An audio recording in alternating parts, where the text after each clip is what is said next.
Welcome, ladies and gentlemen, to Dungeon Nytes, your weekly dose of D&D from us and our wonderful imaginations. Sit back, relax, and enjoy yourselves.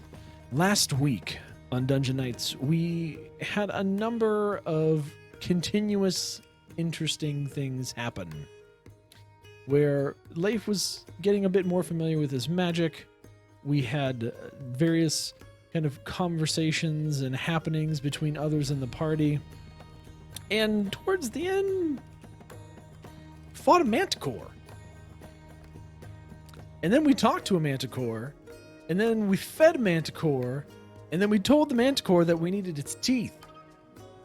And somehow, through a miraculous string of events, we were able to secure said teeth. And the party had agreed to try and heal the Manticore as a thank you for coerced taking of teeth and kind of a ceasefire, if you will. But right at the end,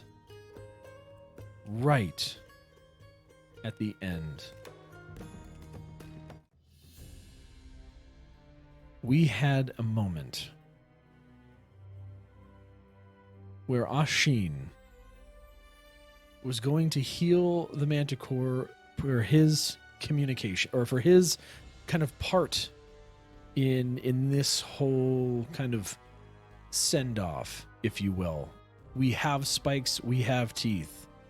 However, Ashin, when you walked over to provide cure wounds to the Manticore, the mark on your arm flared up again. And as you approach the Manticore with your hands out, you suddenly feel the urge to reach for your sword. And you grab the hilt of your sword. And you go to make an attack on the Manticore.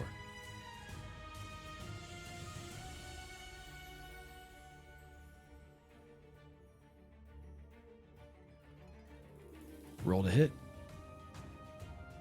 Where do you want it? Yeah, you do the dice roll. We'll try it out. It didn't show up. It did not. You have it on that screen. I don't know why it didn't show up. It showed up on my thingy. Oh well. That is a 3. What's your modifier? +3. It did not hit. It does not hit. Sorry, guys. Oh, there it is. Whoa! There it goes. Now it's appearing. With There that 3, you reach for your sword, you pull it out, and you go to swing at the Manticore. And you miss. Actually preserved. Thought I had preserved the initiative order. From last time, I believe. I only see 3 of us on it. Right. I do believe that it is Leif's turn after Ashin. The initiative order didn't save Nope, last but it time goes because it you- didn't go to Asteria and I. Yep. But it goes to you, and then it's Asteria, and then it's back to the Manticore. The Manticore dodged and snarled wildly. What is the meaning of this?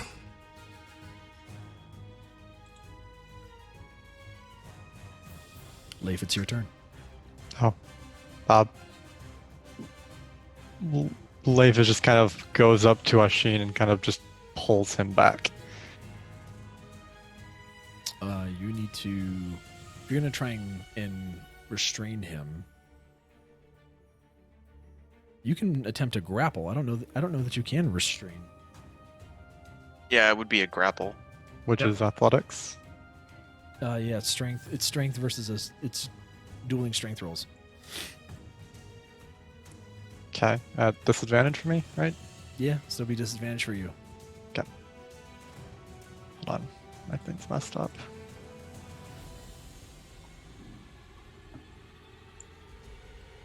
It's an attack. Make an attack. I'm making it. Wait, am I making an attack roll with You strength? make an attack on Ashim, but I think it's against his strength. Oh, it's against my AC to be able to grab me. But if we're I thought that was contesting, a if we're, contest. Oh, sorry. Yeah, it's a Yeah. strength athletics contested by strength athletics or dexterity acrobatics. Okay. Right. I'm so- gonna take my dexterity acrobatics in that. Do I have the option for acrobatics, or do I just roll out athletics? I think you can choose as whether the it's strength as or the dexterity. attacker, you have to use strength. Okay. Oh, Cool. okay. Well, I have disadvantage and -1, so it's gonna go great. It's the thought that counts. Yeah. Are we rolling this in the public board, or do you want us to roll it in the campaign? It's fine. Yep. Either way. That's a 0. Oof. Well, it fails. No matter what, It's a fails. 0. Like, yeah, no, there's no possible way, even if you rolled on that one. So, if you go to reach for Ashin and you fail, Asteria, it's your turn. Oh, she's going to turn around and she's going to cast Thorn Whip on Ashin with the intent to restrain him, Okay. not to hurt him.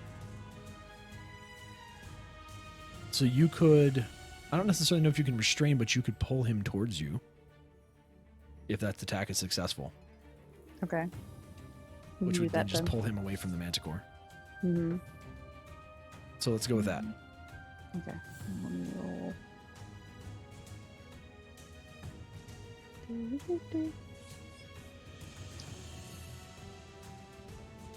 Up to 24. Yeah, that hits. Oof. Asteria, as you reach out your hand and extend your thorns around Ashin, or extend the whip wraps around Ashin at the shoulders, pinning him to his sides, and you pull him to you.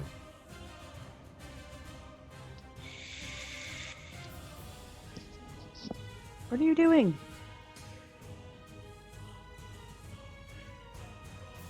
You can respond, Ashin. I don't know.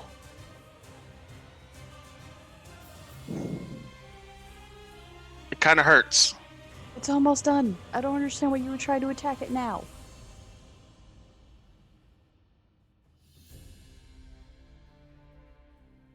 Don't make me turn into a bear and lay on you.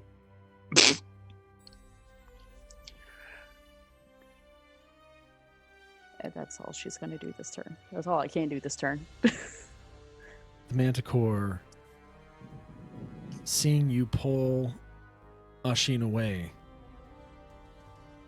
Oh, thought we had a deal. and still realizing that he is not a match for you, he once again takes off after taking the disengage action and basically hovers kind of 5 feet in the air and then takes the remaining bit of his movement to attempt to get away.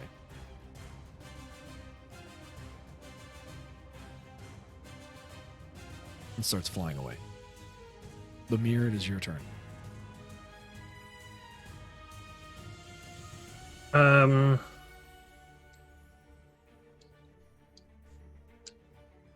Did I see? I saw them get the teeth out of the thing, right? Yes.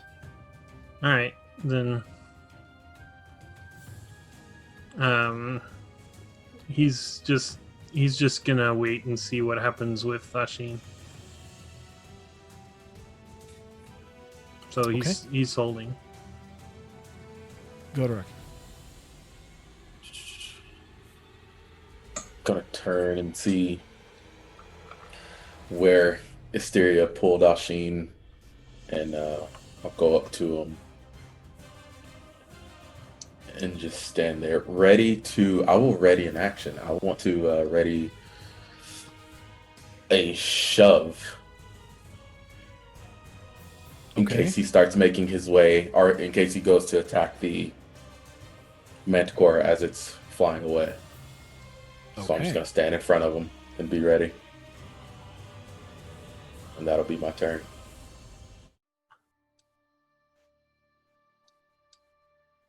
Ashin, it's your turn. Give me another Constitution save. On the dice roller. There it is. You succeed.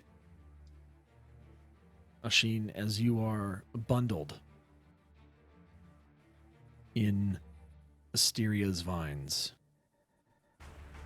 you hear a voice as the mark pulses and pulses. Be my vengeance. And the voice just trickles off into the distance in your mind. And as the last sounds leave your kind of thoughts, you can feel the mark slowly start to normalize and to grow cool again.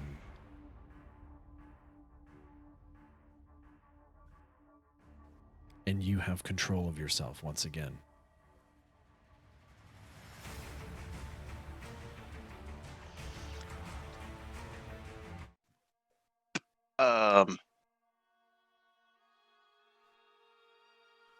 Well, this is embarrassing.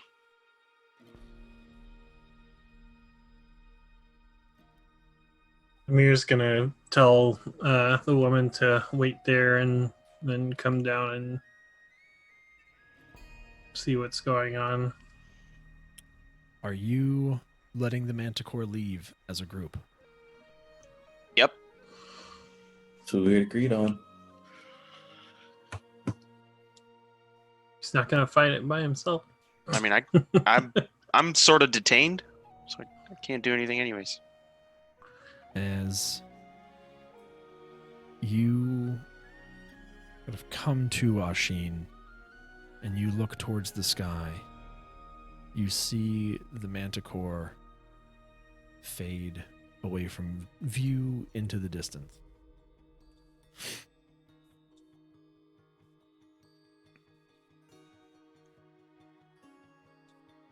I actually just wanted to heal it. You tried to stab it. That Don't wasn't kill things with a sword. that wasn't me. Well, your body did it. She's gonna release the vines so we can move.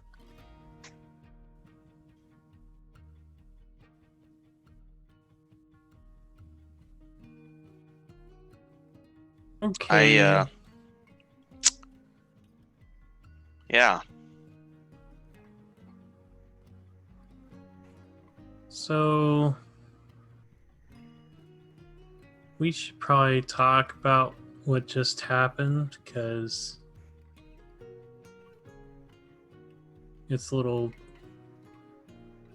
weird for all of us, I think.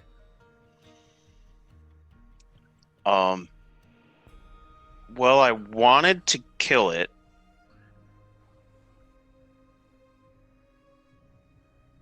But 100% for honest, I really wanted to heal it and let it go in that moment because that was kind of the general consensus.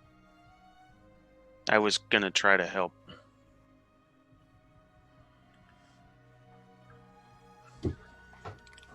I don't doubt that.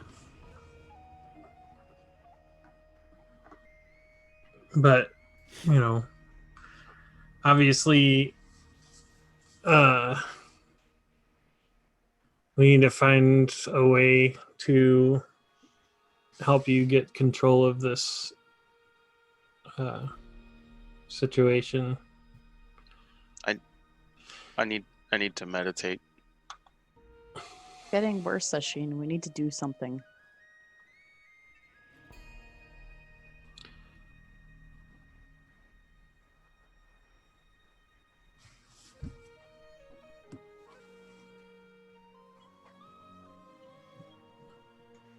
I'm sorry. And he's going to kind of walk away from everybody for a moment.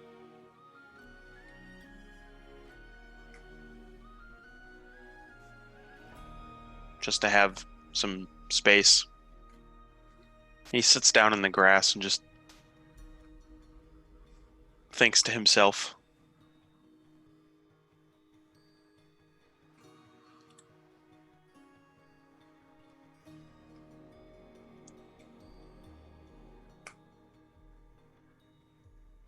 Well, Leif, we now have the items. What do you do with it now? I don't really know yet. And he just kind of glances at Sheen for a moment, and then kind of goes over to where the spines are, or the slingers are in the ground, and he just kind of like crouches down and just quietly picks them up.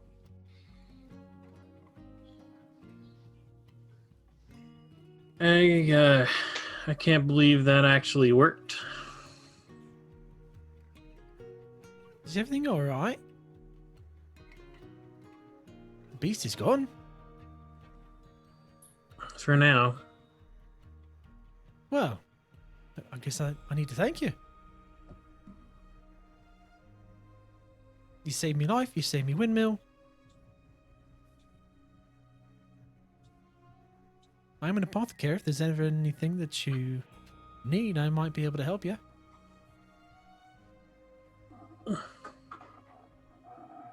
That or whenever you have a baby. Well, not looking for that adventure anytime soon. But it might be good if you are familiar with making healing potions. Those are always helpful for adventuring types. Oh, right. Yeah. They haven't really got many people down there that can do those types of things. That's why I like to stay up here. But yeah, I can make some healing potions. Well, that would be most excellent. Give me a couple of days. I'll whip some up for you. Okay. Least I can do. She kind of looks out the window at this point because she's still inside with you, Ramir. I came outside. Oh, you went outside? Well, she's kind of what I imagine her is like poking her head out of her door. Just kind of looking at everybody. She kind of sees Sheen kind of carried off on his own after having witnessed the whole episode. Is he gonna be all right? He'll I be hope fine. so. I'll be fine. All right. Anyone like some tea or anything? What do you got? Apple tea, of course. Yeah, I'm coming up. And she, You wouldn't happen to have any meat. I'm a bit of a vegetarian. Sorry.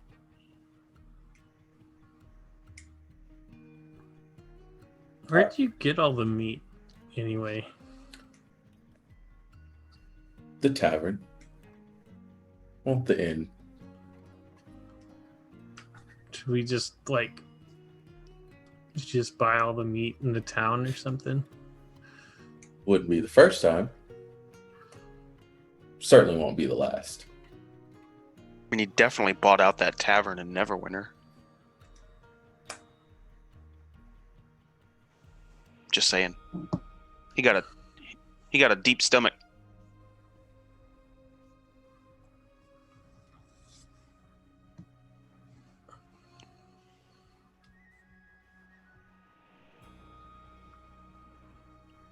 Well, I have to say I never thought anybody would be able to negotiate with a Manticore after the stories that I'd heard about them. But somehow you convinced it. I'm impressed. Leif has finished picking up the spines at this point from the tail. Well, kind of the nice thing about knowing those stories, I don't have that predisposition for it. And then he kind of walks over to Godruk. You've got one of the finds? I'll hand the fang that I have over to Leif. It might be worth noting that eventually negotiating with the beasts that are larger than you might eventually come to bite you in the butt. Well, judging by their past history so far, it's always went well when I've talked to it. Kind of looks at Styria. You have the other Fane, right? Mm-hmm. Walks over and extends his hand. Try not to stand right in front of it next time. Really wasn't that worried, to be honest. Okay. Just gonna hand it over. And then she's gonna follow Ashin. So about that tea. Ashin, as you make your way across the lawn, you are going to start to feel a chill come over you. Everyone is going to feel a chill come over them.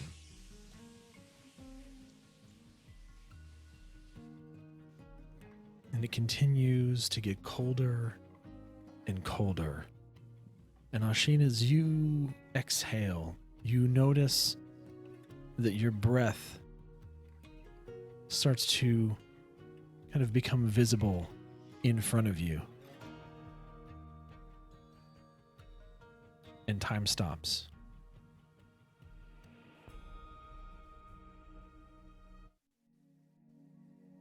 Well, that was interesting to watch.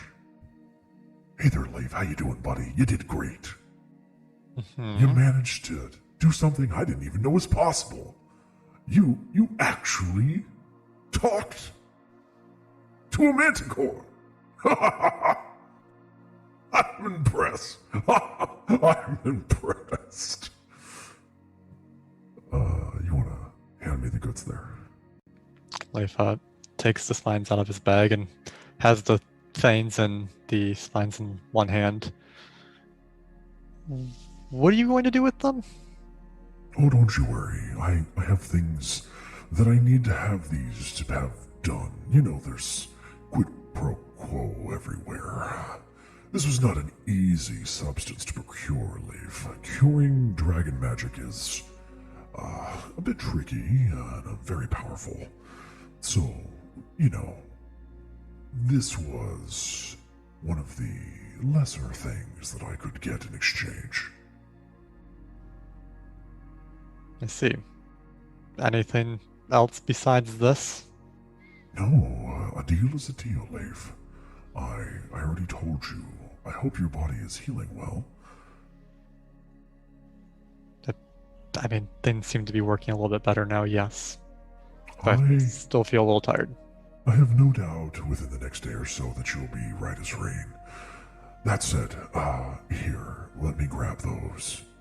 And Leif, you see this kind of dark shroud appear before you that is almost ethereal and like black smoke that just starts to hover in front of you. And out through this space comes two of these black hands that you had seen before that were holding the potion. They are quite elongated fingers for what you would normally expect to be hands, with very thick black nails that almost come to points at the end that kind of come to you with palm open, extending. Leif slowly just kind of puts his hand out and just drops them into the palms of their hand. And as you do, you see the fingers just kind of very precariously close around the items and pull them back through this dark shroud. Don't worry, it's coming. I just have to make sure I put these in my pockets. Here you go. And then back out, you see the same hand holding that familiar blue glass vial with, again, that same kind of whitish liquid contained and offers it to you. Leif kind of puts his hand out and underneath of it and just kind of waits. You see the hand kind of finagle itself so that it's just holding the top and lowers it into your hand and then slinks back through the portal. Now, Leif, a couple things that I want you to know about this. It will 100% work, no doubt. That said, this is going to take some time. Don't expect it to be instantly healed and cured like your body was. Dragon magic is very different than rewiring the magic in your body. That was, again, a price of pain. This can heal pain. Your friend is currently, well, he's feeling pain that you don't know right now. That's a bit rough. This will help with that, but it will take significant time for that ice to go away. But don't worry, you'll see signs that it's working. I promise. Have I ever led you astray, Leif? Other than like you poured lava into my insides? Nope, everything else is you've been truthful about. I thought we went over this before. I fixed you at your request. The pain was just a price. And I understand that. Just saying, still hurt.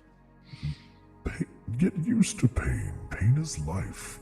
Pain is proof that you're alive, Leif. And be glad that you're alive. I'm glad that you're alive.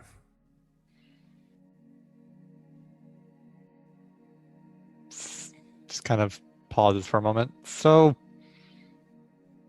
any other deals that I should be aware of right now? Oh no, I mean, you reached out to Ree. This was a good bit of fun. I've been thoroughly entertained.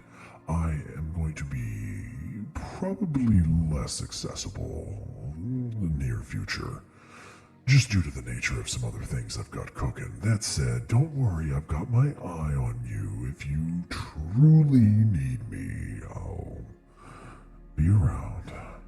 Then before you go, how about one more deal? Oh, more deals. Well, before you had said that you'd get back to me on Chevrash, have you got to hear back on that? What would you like to know about Chevrash? Well, I think you watched everything. I think you know what I want to know. Oh, I've seen. You still have to ask the question, Leif. That's part of a deal.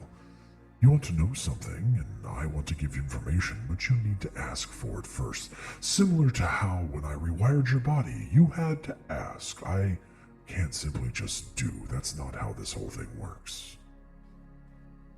Okay then, so for Ashin, what would be a way to maybe stop those urges that he gets? Well,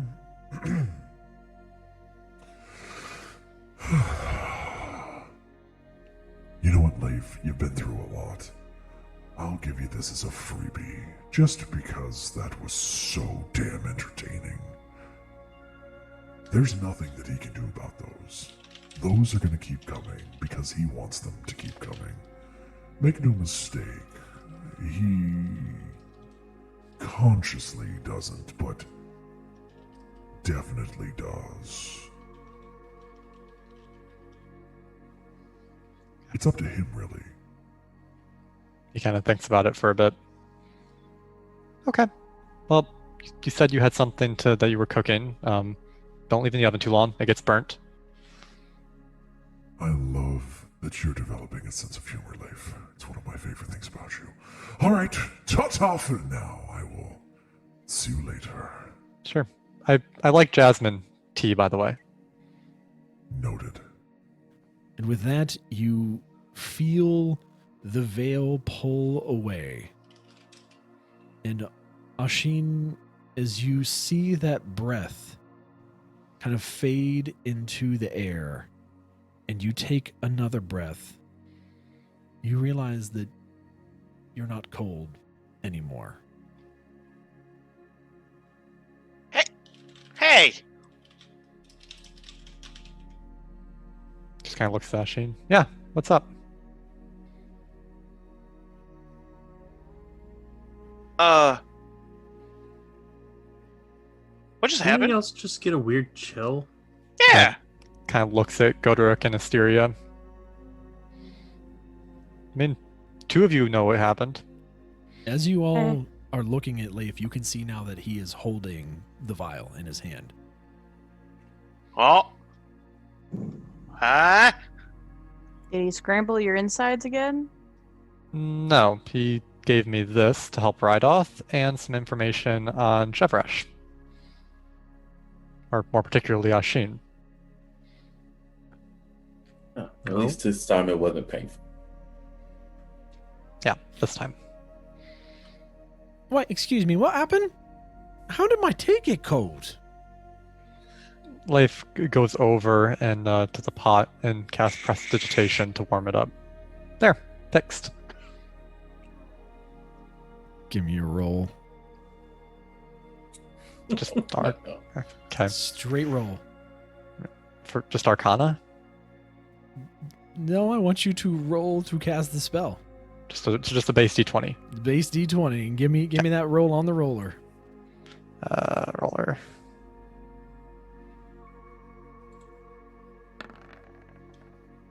Don't know why it's not popping up right now. That's fine.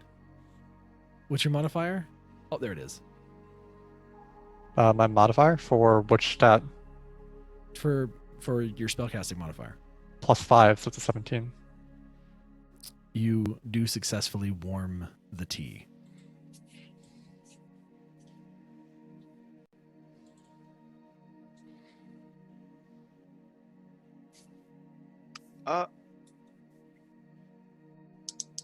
So you got some information about me?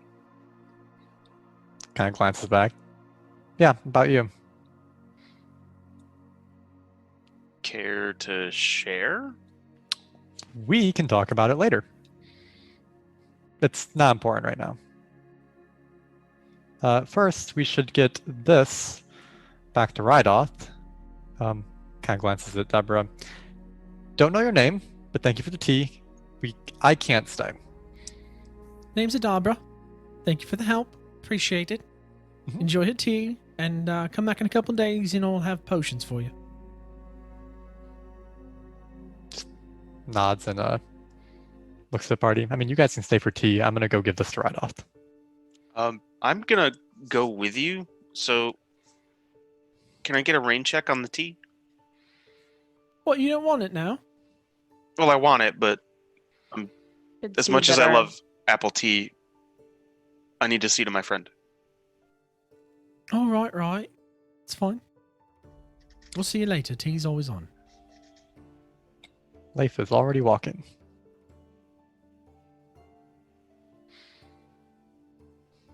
Good day to you. As Ashin walks out. Bye. You all walk down the hill and make your way back towards the southern edge of town.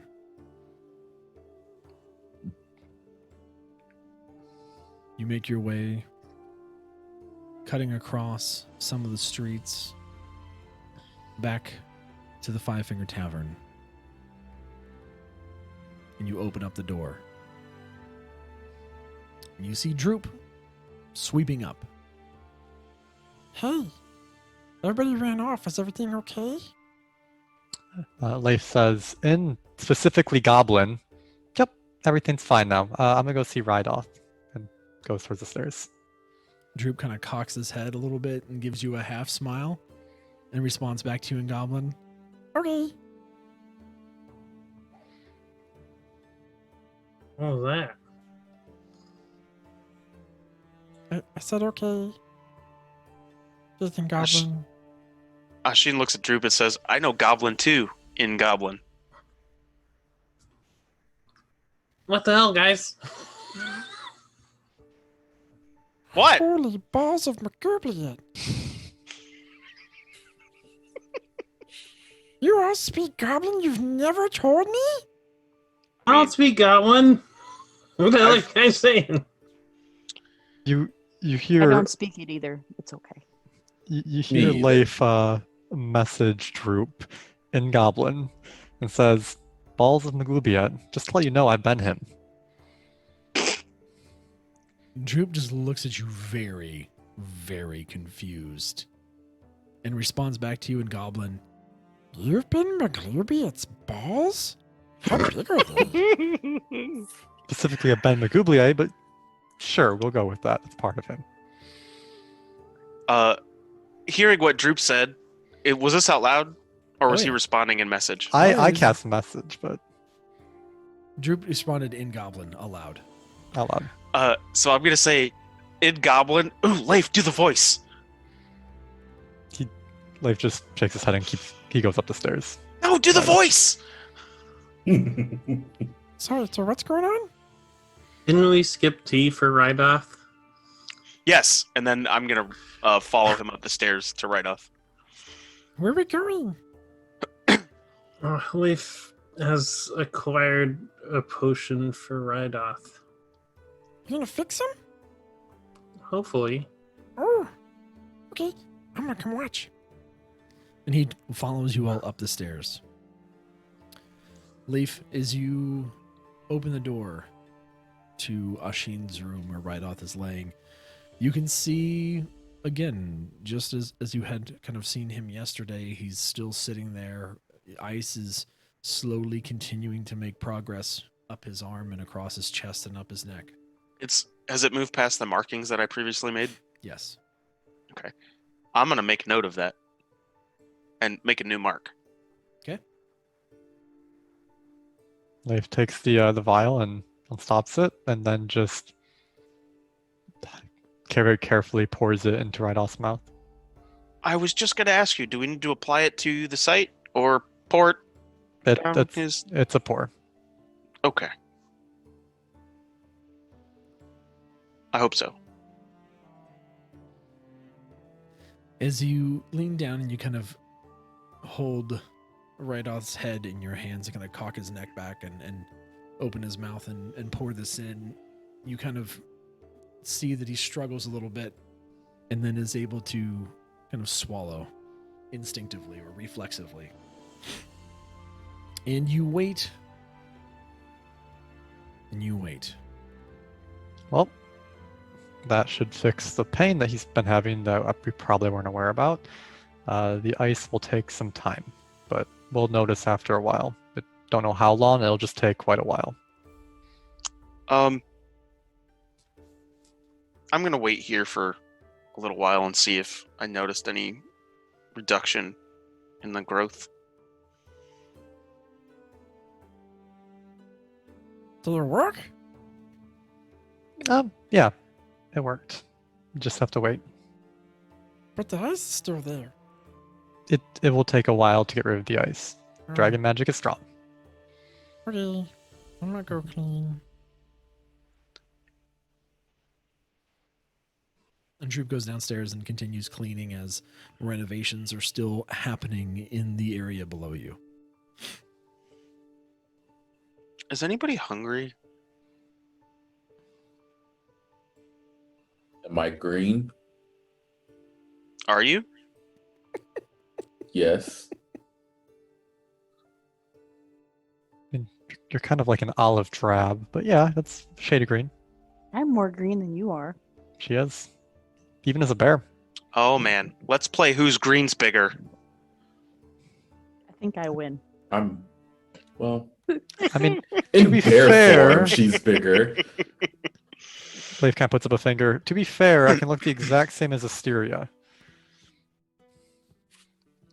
Could you make the look that you have now green? No.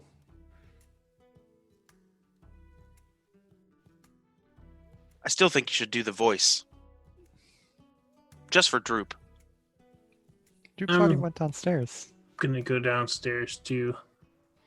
Hey, go to. We should go check the smoker. Me. He's gonna start making his way. I thought You you were didn't going to take wait that with meat? Rydoth to see if anything changed. Ashin's having a little bit of a problem focusing on singular tasks at the moment. Is anyone staying with Oh. Rydoth, or are you all going to go? I'll wait with right off while they go in. Leif was going to wait. Bamir, what are you doing?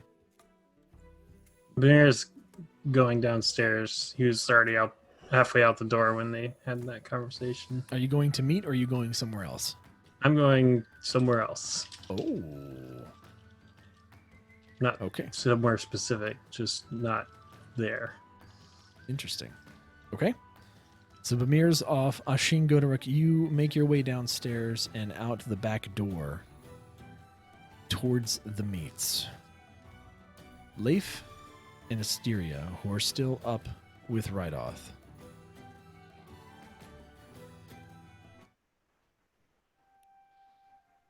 As you sit there next to his bedside and try and observe him, give me both of you give me perception checks. I'll do 2.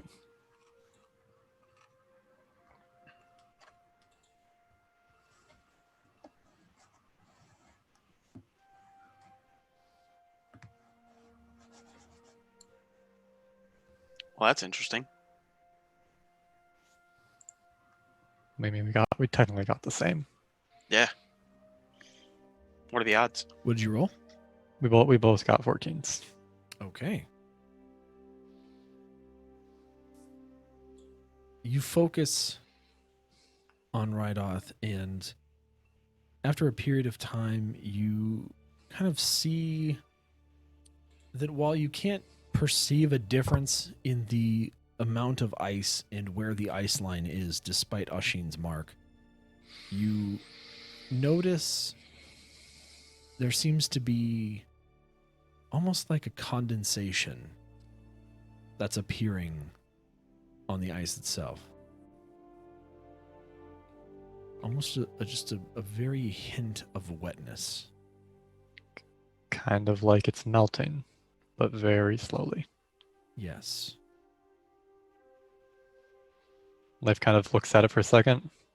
Oh, as much as I know about ice, which is a lot, I think it's starting to melt very slowly.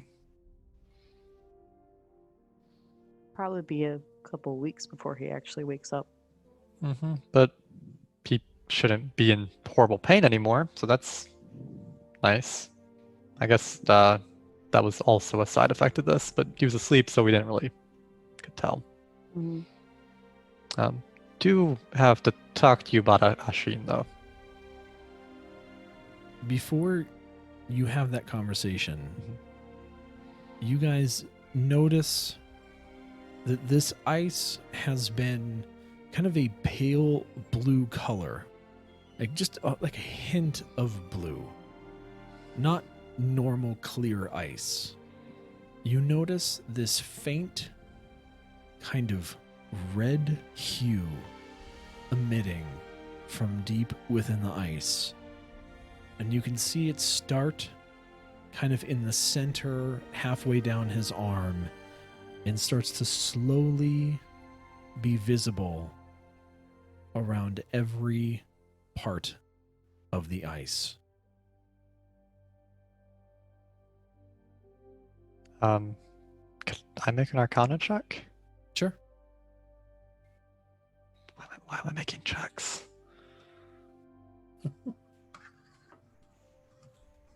Use the public. Aww. Use the public roller.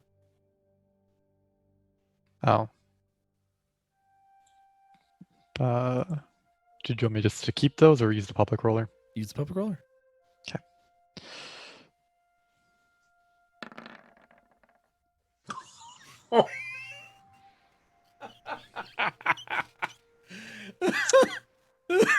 How do you roll snake eyes on 2d20? Because it's me.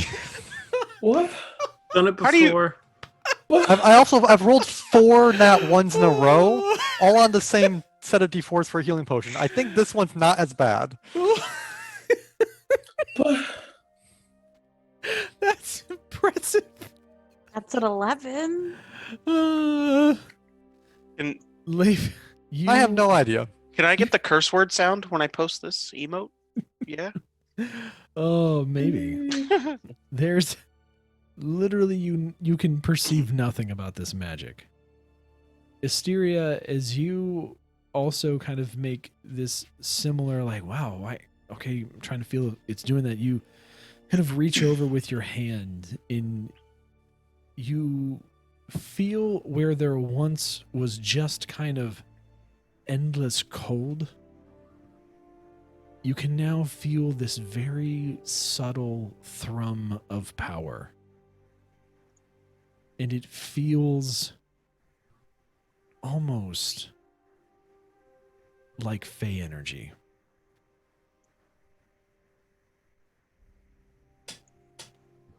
I'd like to know how your patron came into possession of Fey magic. Well, doesn't like to tell me things, so I have a few theories. One is a Fey, which I doubt, mainly because originally it came from the Hex as a Hexblade Warlock. That's the Shadowfell, so probably Shadowfell entity.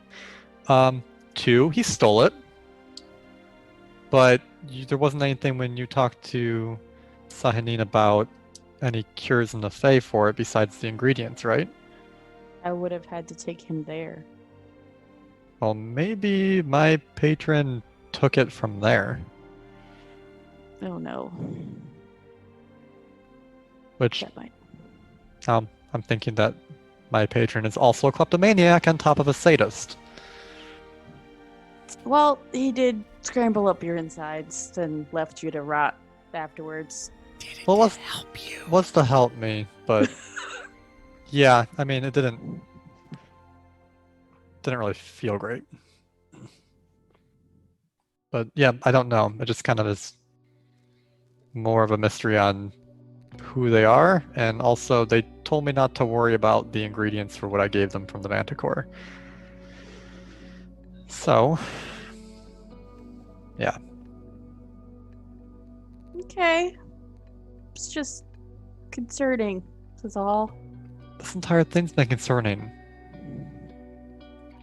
I have a patron. Which arguably was my fault in the first place, but that's beside the point.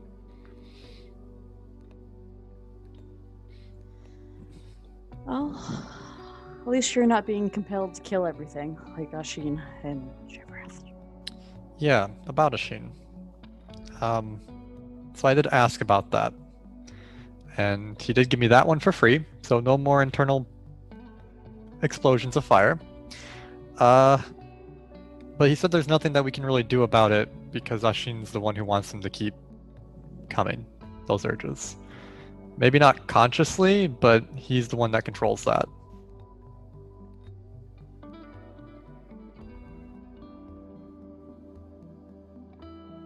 It all has to stem from his village. He told me. He took me there shortly after I arrived with him here. It was awful. And I understand it. But I also don't want Ashin to descend into self-destruction. I mean, So that mark for I honestly, I don't know much about Shavresh. Like, you might know about me. Ashin now knows, but the god I worship is not the patron, by the way. Is actually the traveler, which is an elf. Appears as an elf. The traveler's kind of weird. But beside that, traveler in the Feywild, so oh, he's so present there. you do know who he is then? Not personally, but I've heard of him. Fair. I probably should have figured that. You are from the Feywild. Anyway, very very different. Just I don't know how Shevrash, if even at all, communicates with Ashin. I would assume that the mark, obviously it causes him to, but I'm not sure if like he has like the same kind of communication that I do with a patron. As far as I know, he's never said it reaches out to him, like Sehanine reaches out to me or sends me messages, even though that last one was very painful. We'll have to say. Gave me quite a headache. I'm sorry. I kind of get how, deity feelings feel lately. It was just urgency, so it is well, what it is. I don't distrust Ashin, but I'm going to keep an eye on him. Next time I see him reach for a sword in a situation like that, I'm going to cast sleep on him, and he's going to take a nap for a bit. Like I said, we've been traveling for 10 years together. Obviously, I don't want anything to happen. I mean, I don't want him to get hurt either, but I mean, this situation, the Manticore, I mean, let's be honest, he would have killed it. But in a different situation, I mean, I hope this never happens, but say we're in a town and he gets this urge and he just decapitates a guard. Well, I don't want to be Ashin in that situation. I agree. I mean, he already went to punch Bamir. But you stopped him twice now, so you've got a good track record on this.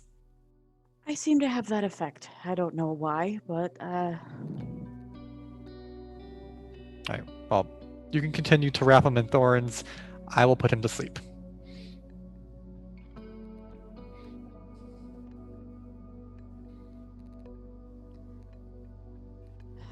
well, since he's going to be sleeping like this for a while, I'm just going to go downstairs.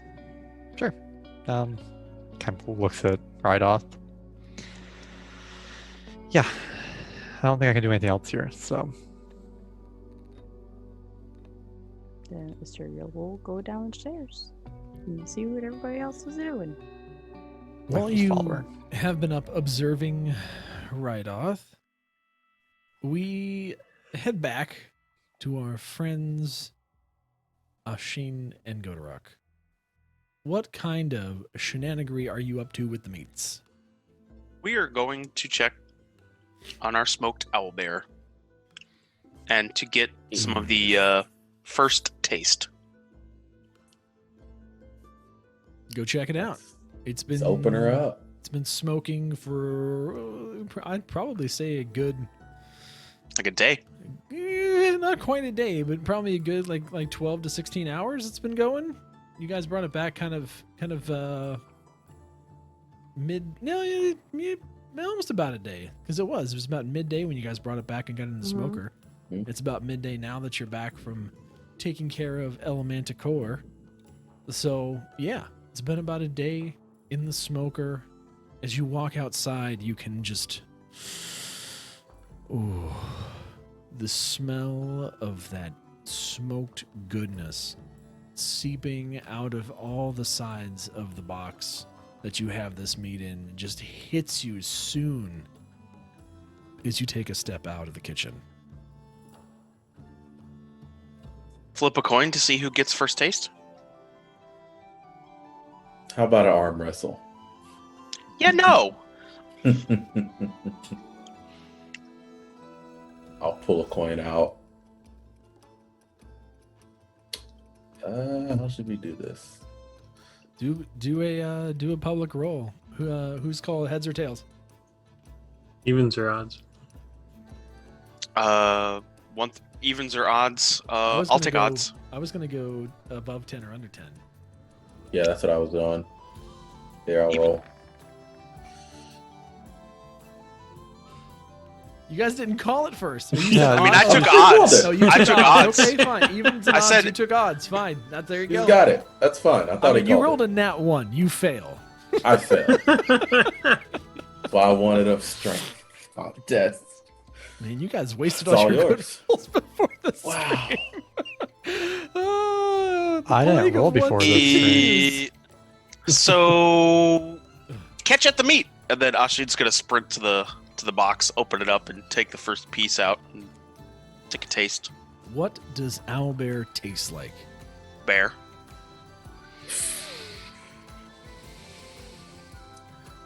Very insightful. Tastes like chicken. I don't know. Mr. Somewhere between Neosaurus. somewhere between bear and turkey. I thought it was a beast. I'm It's not, so disappointed that's why I in can't that tell description. It's I'm Turberkin. removing any inspiration you have. It's no more inspiration Tuberkin. for you. So it's a little on the fattier side. Okay.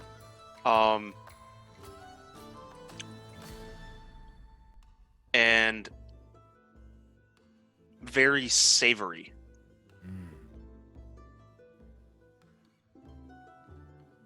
And it's tender for smoked meat. I'm getting the meat sweats.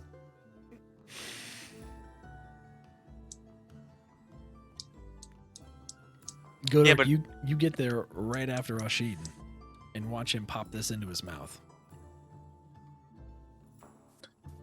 I'm grabbing for it. Non-cautiously, probably gonna burn myself a little bit, and I'm gonna take a good chunk of meat and start scarfing it down. You heathen.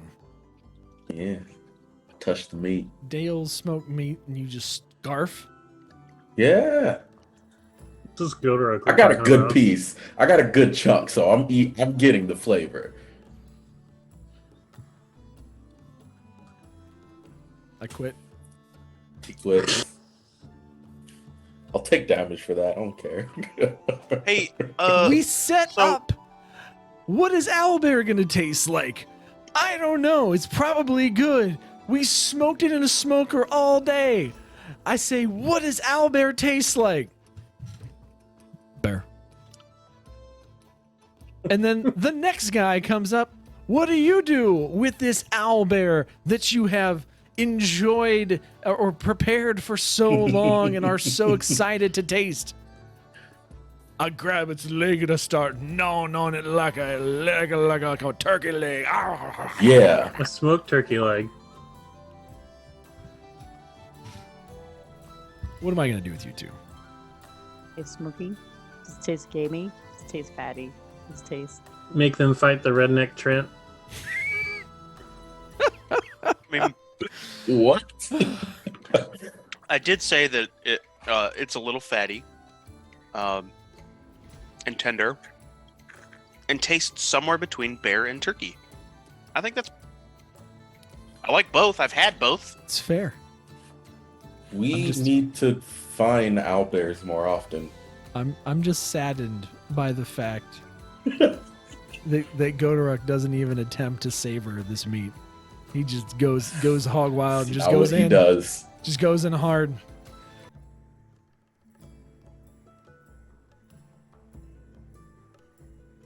So we've got our two guys stuffing their faces with owlbear meat. Nom nom nom nom. Still disappointed. In an effort to stop my disappointment, I'm going to pick on Bamir. Bamir, where did you go? Bamir went into the war room in the tavern and is basically looking at the map of the table, Okay. contemplating things. What are you contemplating? Things.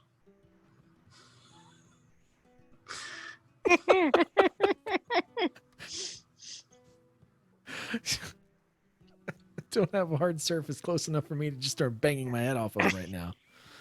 Uh, I mean, you could just bang your head off the party. We're being kind of hard-headed. Remember, Is- Knight, Grick tastes like Grick. Because the map on the tastes like table brick. is a regional map, right? yes. Well, there's a local map and there's a regional map. So he's looking at the regional map and trying to figure out what was in the direction that the Manticore flew. Okay. So, taking a look at the regional map.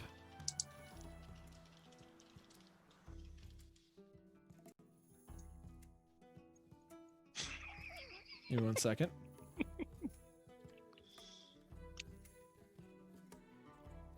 Hey, 'Cause- Godorok, you want to go to Neverwinter? Yes.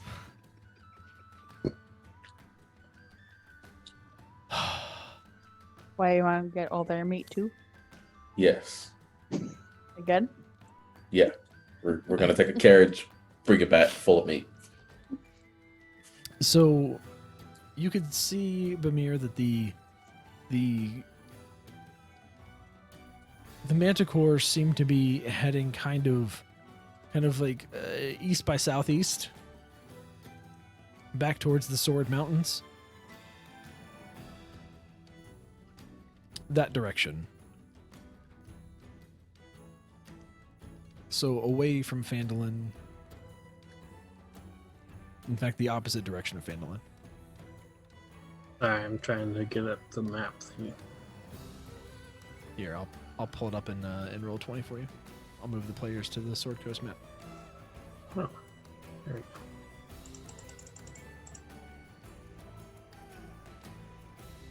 So you said like over here somewhere? Yes. I'll ping it, like more towards that direction. There's no markings on the map, so. This kind of ping right here is that direction. Okay. Gotcha.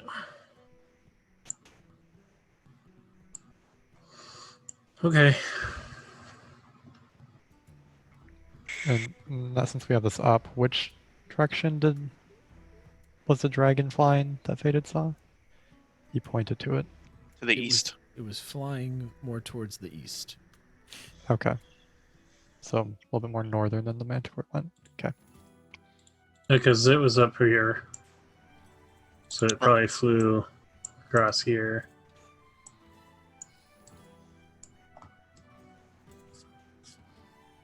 Here, should I just go to the combat screen so everyone can see?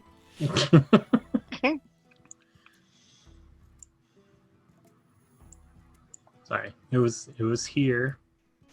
So it probably flew across here. Oh, they can't see far enough south. They can now. Oh, for the dragon. So when Phandalin is roughly here on the map. When Ashin saw the dragon, it was heading more towards this mountain range here. When you fought the Manticore seemed to be kind of going more in this direction here. Got it. 2 cursors, sir.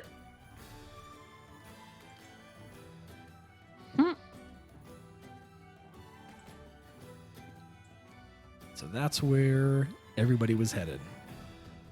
Okay. Anything else you're looking for, Bamir?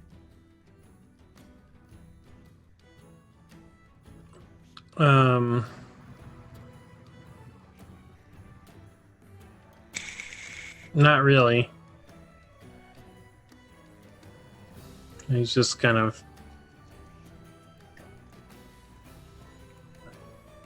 thinking about where the Manticore would go to look for food next.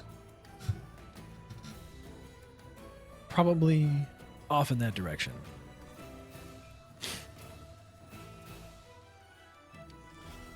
All right.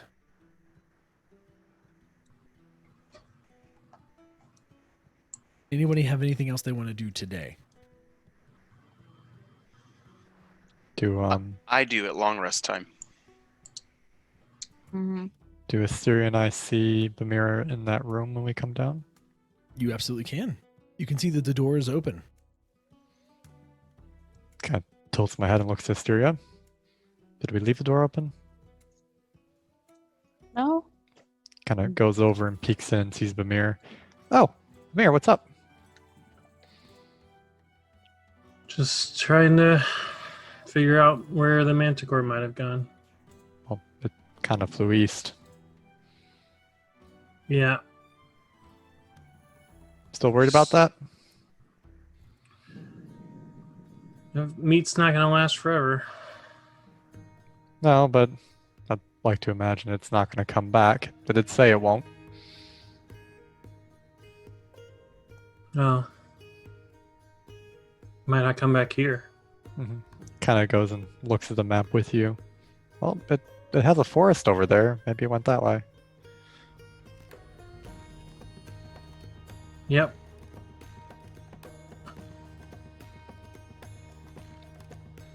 It kind of like pokes Bamir's cheek. Everything okay?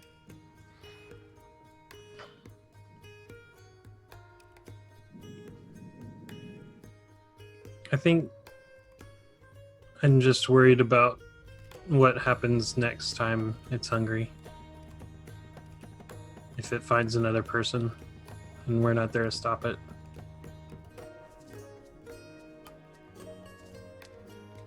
I mean, I understand that, but we can't be everywhere. And I mean, maybe killing it now could have been a good thing. Maybe letting it live also could have been a good thing. I don't really have your knowledge of things on all these creatures that you and maybe Ashin just kind of say are just evil and we need to kill it. But I don't think just because something is a certain race or species just means that it has to die.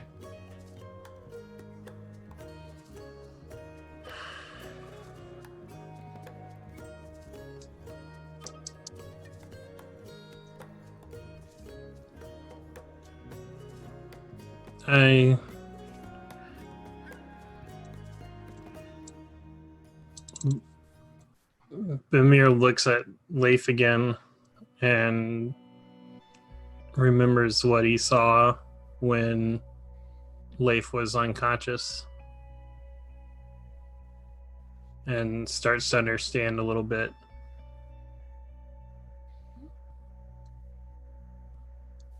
I guess I can see where you're coming from, but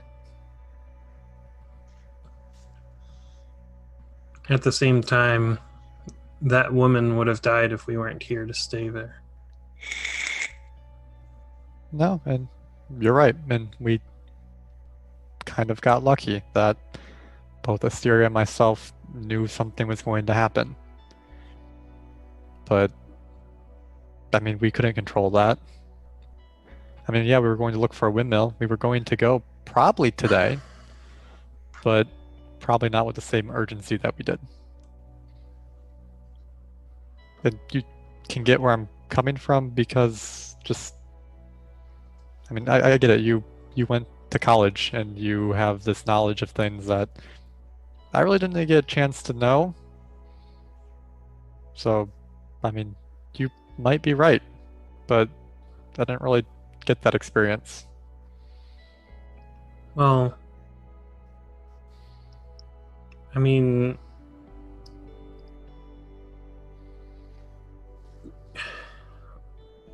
like, remember when we've started to deal with the dragon and Rydeth asked us to take it out? Mm-hmm. You saw what was happening there, right? I did. Like, monsters were coming out of the ground. The whole area was changing to suit the dragon's wishes. True. And yeah, there it was away from people, but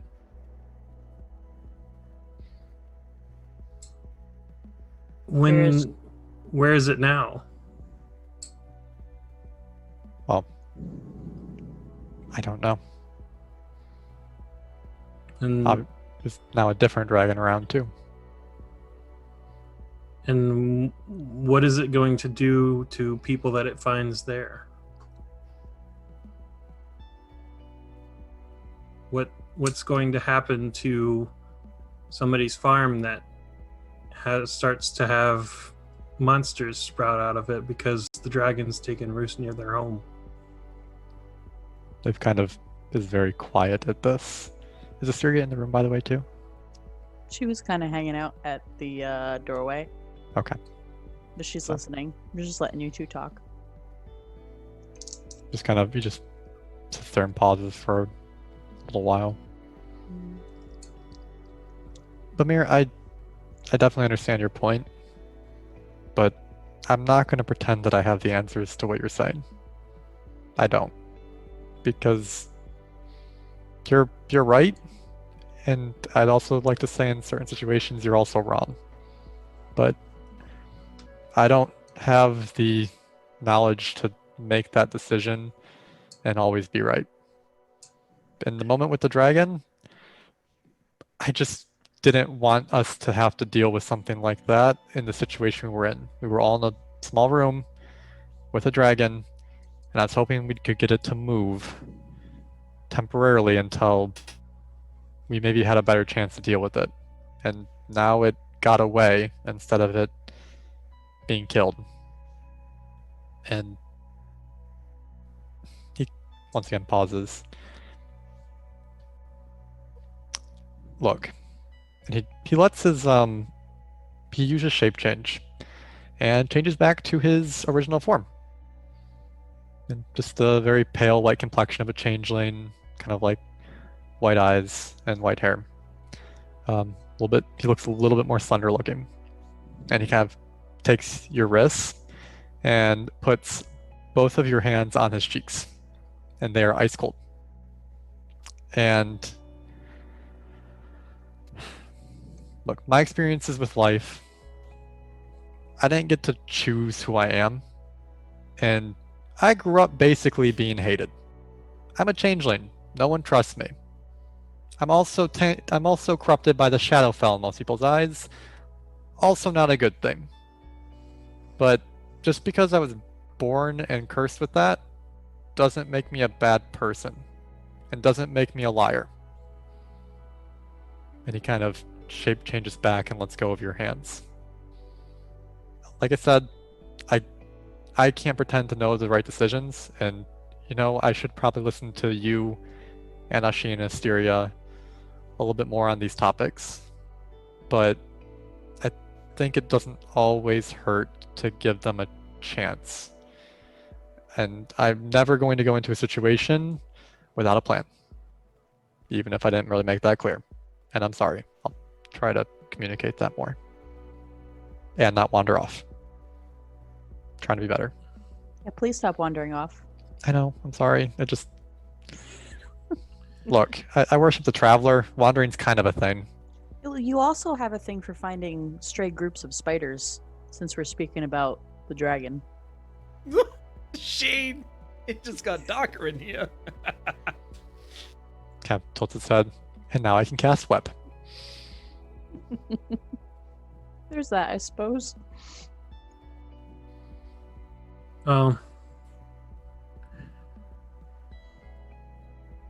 I can't say that I wouldn't necessarily have been prejudiced if I knew you were a changeling from the beginning, but I know that you're not a bad person based on my interactions with you. But it helped the fact that you weren't trying to kill somebody when we first met, or were corrupting the land all around you. No, I just make people's drinks cold on accident. I'm a scourge to the land. You should probably put me down. He just kind of gives like the straightest face of a mirror. Look,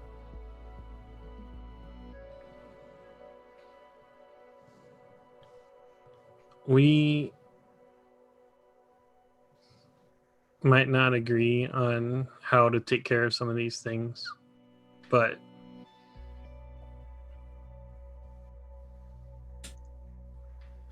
one of these days we're going to hear the stories about what that dragon's done. And maybe we'll hear a story about where the Manticore is and what it's going to do. And whatever happens is going to be on my shoulders. Because I didn't finish it when I had the chance.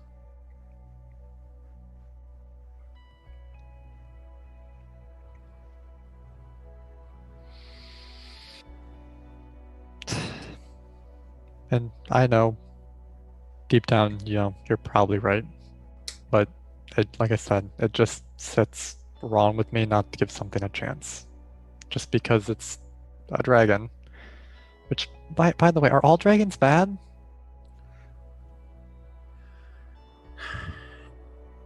it's never a good thing when a dragon shows up. Any dragon? There's The not one- like There But- are some dragons that are supposed to be good, but I still wouldn't want to be there when they decide that they need to be there. they're. I mean, I know enough about dragons. I know they're draconic, but I mean, they're just stories and rumors. Like I've never seen a dragon until I was on this adventure with all of you. So I mean, I can only take a story at face value. I mean, it's talked about good dragons and bad dragons, but it seems like you both have better knowledge of this, especially you, Wisteria. So they're from the Fae. Well, there are dragons in the Fae. There's lots of them, but I also come from the Feywild. To me, it's second nature, but to most people not from that plane, it's a bad and dangerous place.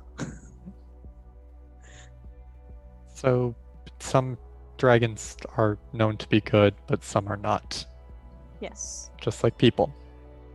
Well, I mean, even in the realms of the gods, you've got Tiamat and Bahamut. He's heard of Tiamat, but he's never heard of Bahamut for some reason. He's just like, who's Bahamut? Basically the opposite of Tiamat in terms of good and evil. Oh, well, so there are good dragons and bad dragons. Yeah, I but you know, usually the good ones. It's like, sure, God is good, but do you really want him showing up in front of you? Sure, God can be, you know, especially if it's a bad God. No, you don't want him showing up in front of you. But if you're just kind of walking down the street, do you really want like some ultra powerful being showing up in front of you? Somebody's day is going to go badly. even if they're good. Gods don't do anything without a reason.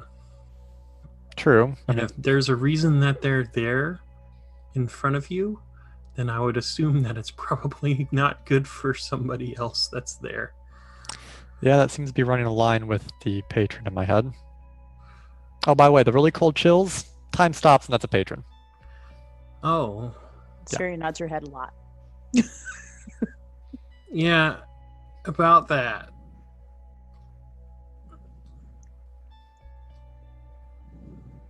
I don't know what kind of deal that you have with him, but and I guess even more, I can't speak about how you were when you grew up or anything like that, but the only thing that can define who you are is the choices that you make now. So whether or not this patron is something that you chose to have or was forced upon you, the choices that you make going forward are yours. Yeah, I did make that choice, kind of. He kind of appeared to me, and at the time I'm like, okay, it's from the Shadowfell. Just seems like another Shadowfell thing, and I accepted. Tried to get rid of him once. Instead, it turned into me no longer being able to use Eldritch Blast and my insides being lit on fire. And now we're here. Yeah. Well, But he's also done good things, but kind of glances at Asteria. But I'm not sure maybe his methods are coming from a good place.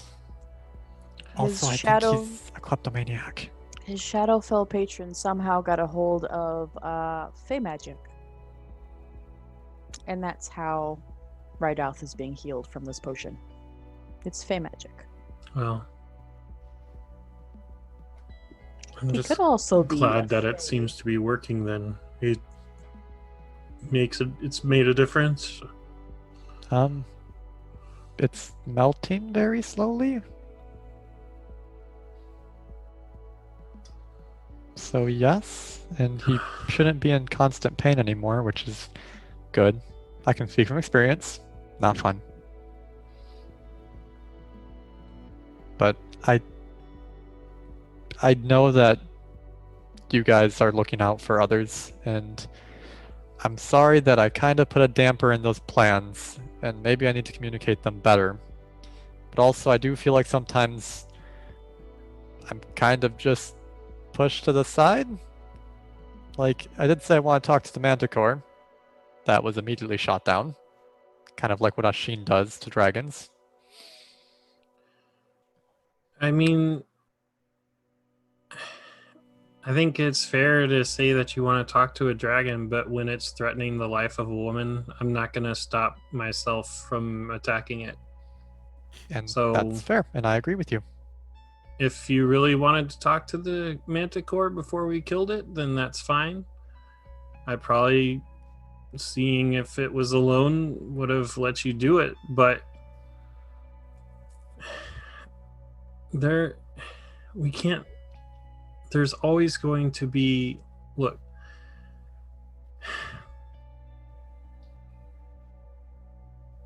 we're going to have to make decisions if we're going to continue doing what we're doing here. And sometimes we're going to make mistakes. Like when we killed those cultists, when I killed those cultists. Mm-hmm. And that's kind I of have why I to. don't want to just immediately kill something that has a chance to articulate itself. I mean, I understand, Well, there are things that but at the same time, there's going to be situations where if we're going to be able to deal with it, then we're not going to be able to talk to it first. And if we do, we're going to be giving away a major advantage. Who knows what would happen if we were able to take the dragon by surprise? Or, you know, if we'd... Well, either way. He kind if, of looks down a bit. If we try... I don't want to make the mistakes that we made with the cultists again, but at the same time, I don't want to see somebody die in front of me just because we were indecisive. And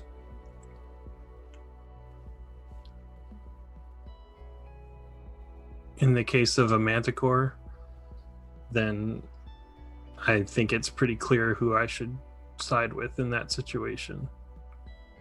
I'm glad that it worked out the way it did and we didn't have to kill it, but at the same time I worry about who it's going to go after next. So, and if it's going to find easier prey because it doesn't have its fangs, then who knows? It might not come back here, but it's going to go somewhere.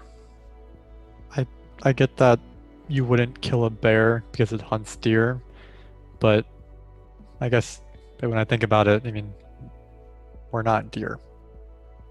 No. And maybe I should not be so objective on that part. Because, yeah, it's hunting because it wants food, but as I said, we're not deer. Yeah. And he kind of just quiet for a moment again, and then, well, look, I promise that if we meet Tiamat, I won't ask it for tea. And if we meet Tiamat, you can ask it for whatever you want because we're not getting out of there alive. Probably still a bad idea. Probably doesn't like tea. But I know that maybe sometime soon, maybe not so soon, we're probably going to have to meet a dragon that breathes ice. It's probably an ice dragon. So I'll at least talk to you guys beforehand, but I'm going to respect that decision that we come up as the party before. But seeing as that it hurt Rydoth, I don't know there's going to be a lot of room for any sort of discussion. Hopefully he wakes up soon so we can talk to him about that. Yeah, I mean, I'm going to hope that maybe it was on accident, but I know deep down it probably wasn't. I'll do some research. I know Draconic. I'll look into some ice dragons more and see if there's anything that I could do that could help.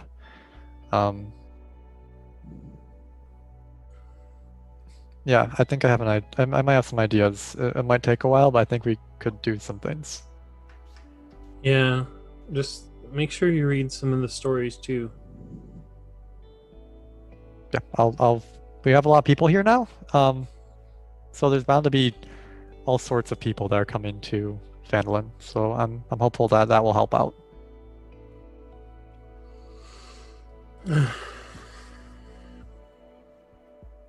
But I think Godric and Ashin are outside, and we can go join up with them, or unless you had other things to do in here. I was just about to go check on them. Yeah, I suppose we could use a bite to eat. Would it be mean of me if I flavored one of them while they're eating their meat to something else? I mean, I'm kind of curious what owlbear tastes like. Well, yeah, not you. Maybe Godric. He probably doesn't even taste anyway. It just kind of, it's probably like a wolf. It just kind of like just all goes in and down his throat, doesn't even chew. It gets spicy. I guess it'd be a bear. I don't know. I mean, I think they took all that time. Why wouldn't they savor it? You know, it's been cooking for a whole day. It's Godric.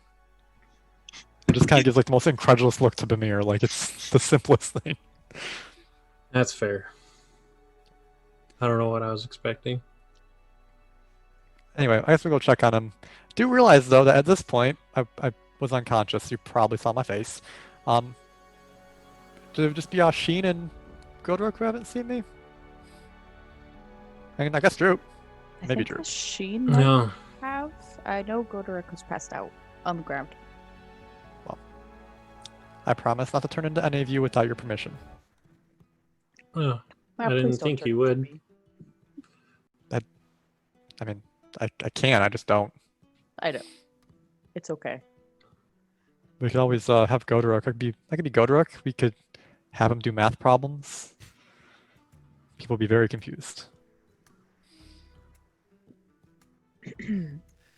As you make your way out to the back of the tavern, you see Ashin standing there, kind of pawing at some pieces of meat, kind of taking them apart bit by bit and doing his best to savor all of the flavor.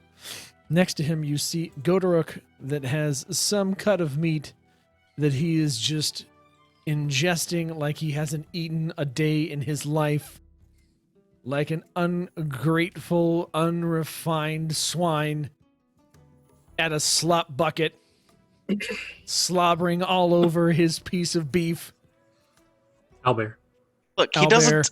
he doesn't savor things by individual bites. He savors by volume. Exactly.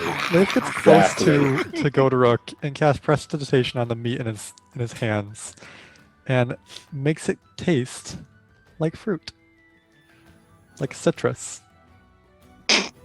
I saw him cast that, right? Oh yeah, I did not make it. No, it's not hidden at all. You hear and see me do this.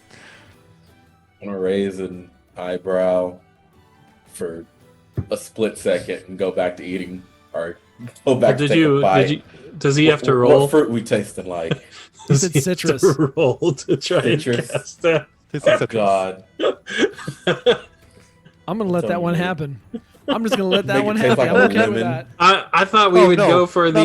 No, I thought we it's would like- go for the beans. No, like it's like a good citrus, like an orange or something. Like it's very. Is it? I'm Is not it, making you taste a lemon. Is it I'll take a pineapple bite or is it Never sour mind. then- Roll for it. I'm rolling for it Yeah, I want to roll. I want to roll for this citrus. with disadvantage. Of course. Of Public course. rolls. Make Let's it nat happen. one both of them again. Oh, well, it's a nat one anyway. Let's just take that one. We'll move on with life because apparently even with disadvantage it doesn't matter. Wait a minute. What? I didn't see the roll. What happened? No, you just Nope. check. You can check. No, it's- give me the dice roller. I already rolled a nat one. This is your chance. Redeem, baby. Redeem. Redeem yourself. Okay.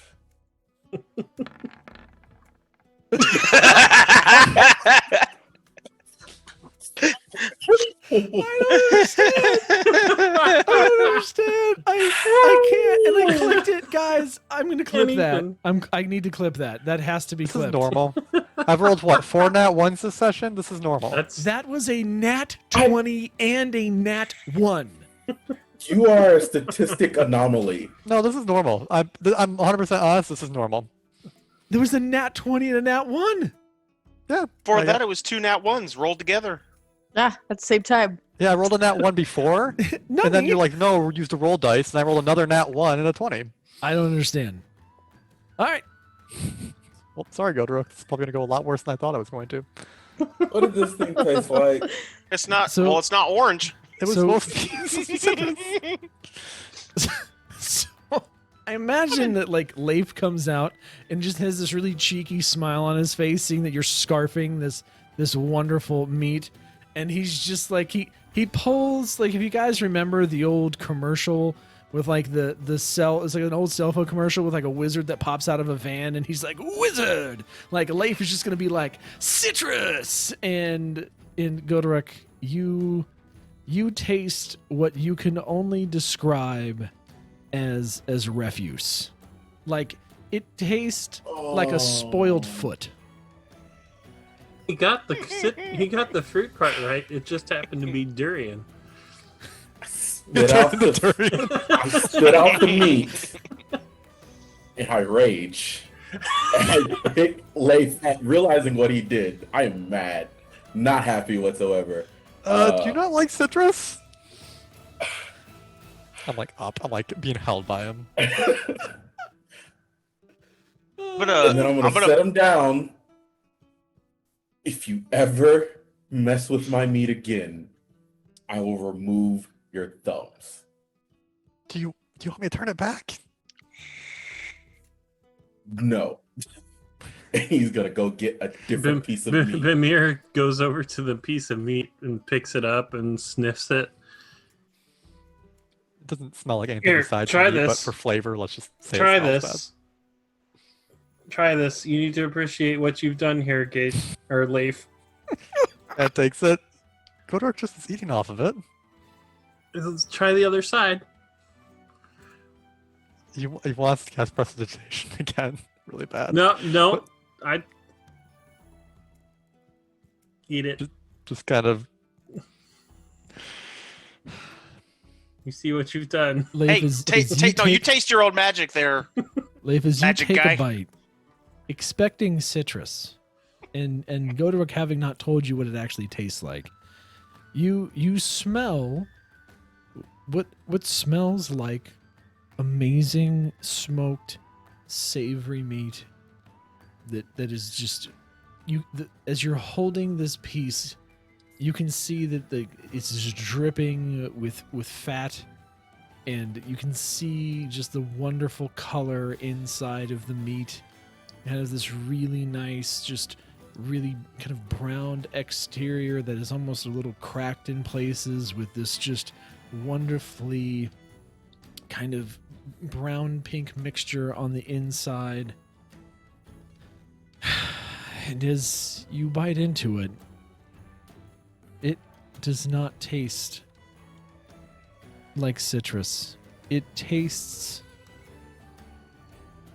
like if you were to chew a sock that has been on the foot of a troll stomping through a pile of dead bodies and then dried in the blood of a dead pig for 5 days.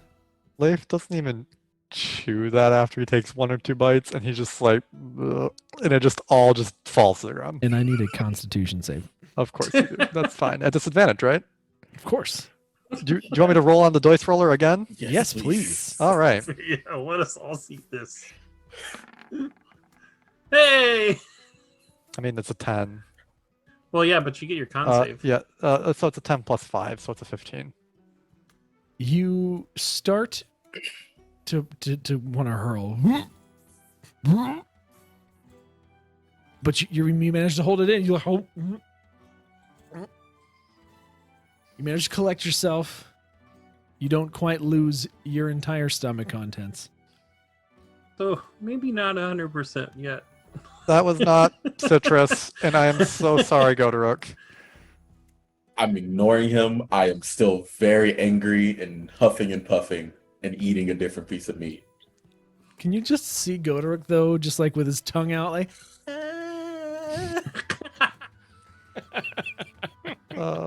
I've never, in the 23 years of being a half-orc, I spit recommend out meat. Leif, I recommend you disintegrate that piece of meat so nobody accidentally eats it. He looks at Ashin like with the meat in hand. Let me get this straight. You want the person who accidentally made citrus taste like living death. You want to cast fire magic on this. Yes, we No, that's a bad idea. That's a bad idea. You know what? You can't get much worse than Hold this. on, And I'm running. But me You're just gonna run it away. Leif is going to, before Mimir can get there, throw the meat just up into the sky and cast firebolt on it. You roll, baby, roll. Once again, the dice roll. Yeah, I'll get it. Mhm. This, I get a +8, by the way. Hit. It's fine. That's a 3. Oh, that's an Oh, 11. an 11. That's an 11. That's probably What, hits is the flying meat's AC too high for an 11? It can't dodge you. It's not wearing armor. Like AC 25 flying meat.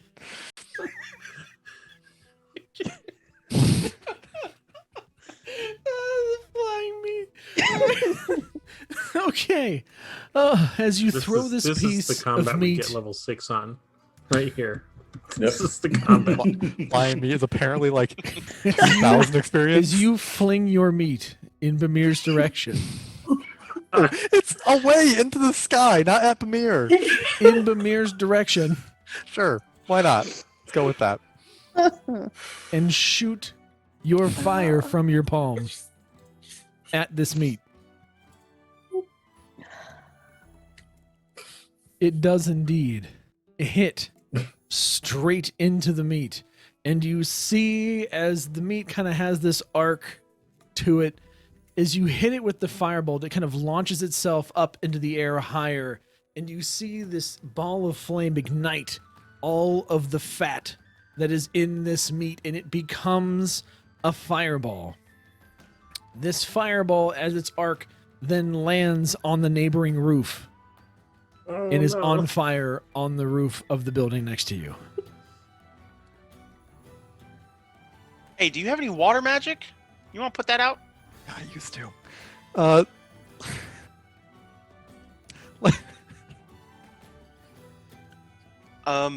I would like to Is this like a big flame?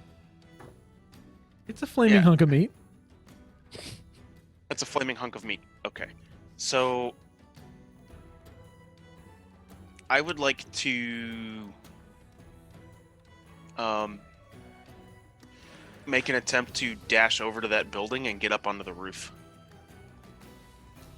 Okay.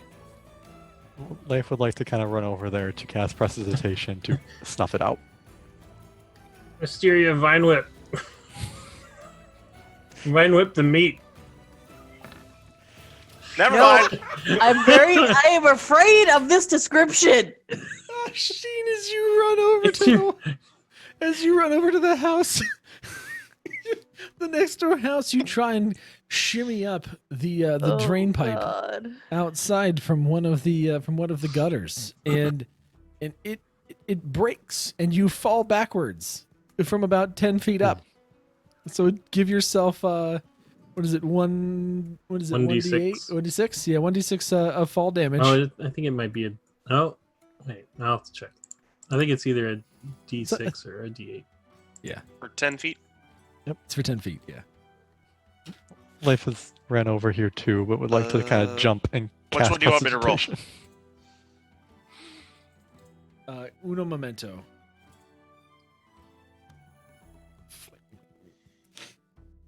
I'm gonna- D6 every 10 feet. Yeah. Yeah, d6. Okay. There, 3 HP.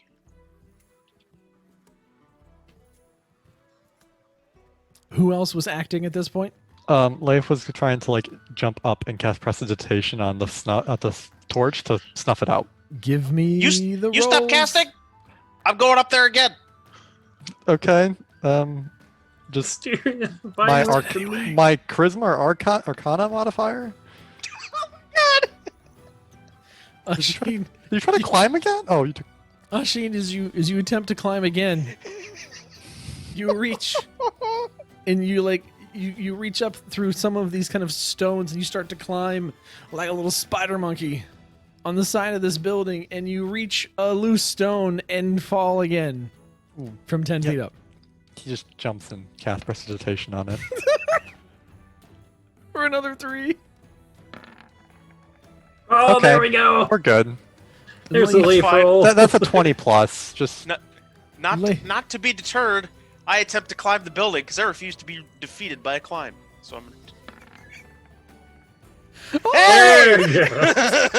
And Asheen, as you get determined at this point, like almost to the point where you can feel the mark of Chevrash heating up, you kind of jump, and you're able to jump 10 feet in the air and grab onto sure grips and start climbing. And just as you crest the top of the roof, you see the magic flame completely gone. And all there is a little puddle of ash that remains of this meat, and it too just disintegrates onto the roof. I looks up at Shane. Is it out? I'm gonna climb up there, and like keeping my back between them, I'm gonna scoop up the ash in my hand and then step on the spot. Yeah, it's out, and then jump down. Liv kind of tilts his head because he did cast prestidigitation. You didn't actually put it out, did you? Sure, I did. Liv would like to roll an insight check. I'm gonna roll deceptions. Oh. Yeah. I mean, I've got a plus. Was that plus 3 insight? We'll see how this goes. Probably not gonna go well. I'm not good at lying. Nope. Doesn't matter. Life is not in the mood.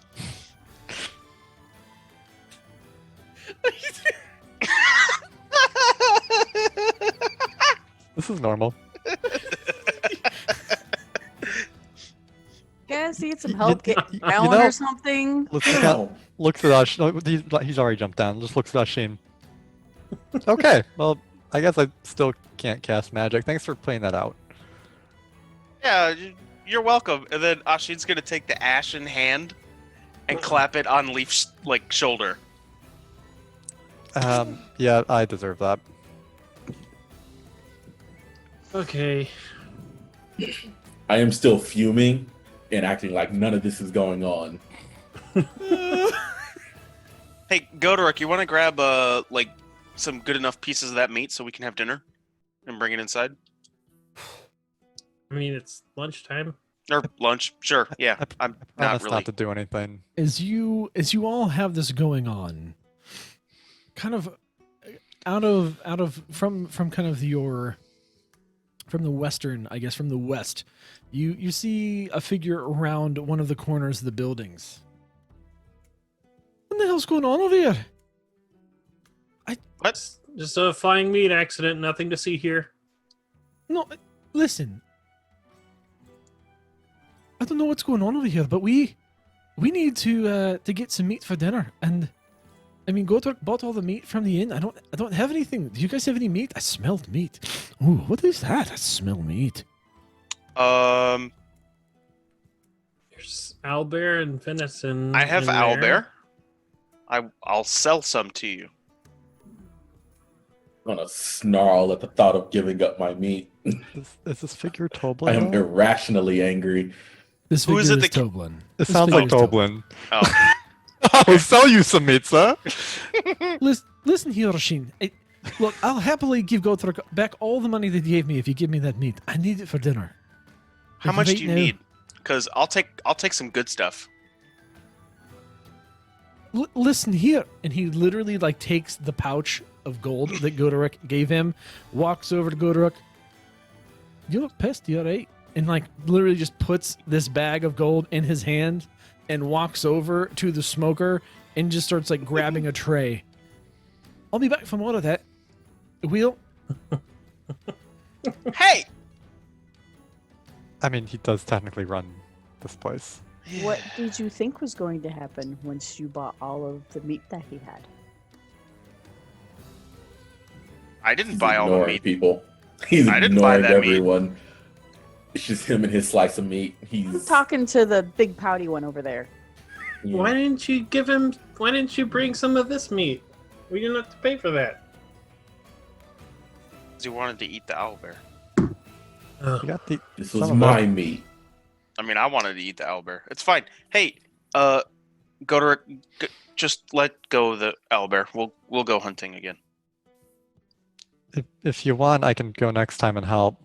I feel really bad about this. Nope, we're good.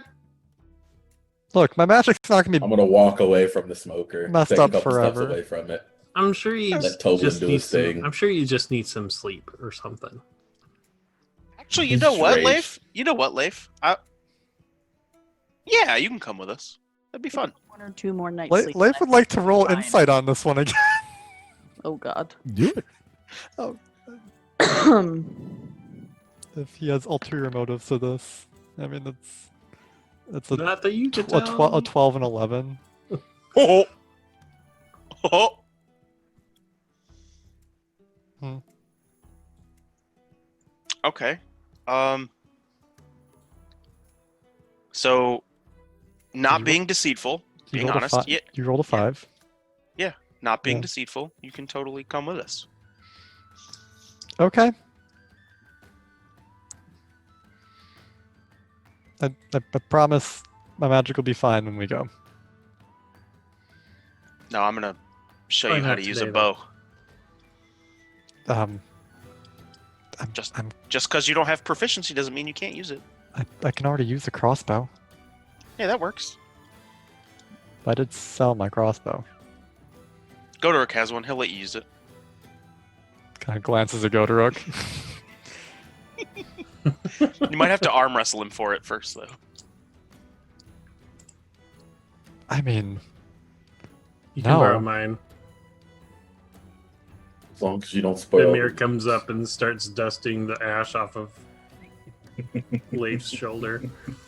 yep, thank see you. Toblin around the corner again. Listen, can we need to get that deer too? We need that for dinner. Come on. Come on.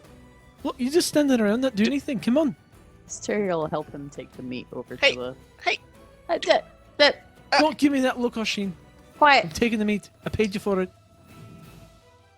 He did pay us. I mean, you didn't actually have to pay us. You can have the money back. No. I'll pay you. Good luck. Pried it from my hand. I will take fingers. No problem. All right, I guess we're going hunting. Yeah, I'm going to walk over to Ashim, the last piece of meat of my piece I just finished. I'm gonna like kind of grab Ashin by the scruff of his neck a little harder than I meant to, and I'm going to guide him toward the forest. We're getting more meat. Ashin, I think I'll step tonight out. Rain check on this one. Okay. As you all go hunting and help with the shenanigree, I think it is the perfect time for a time jump.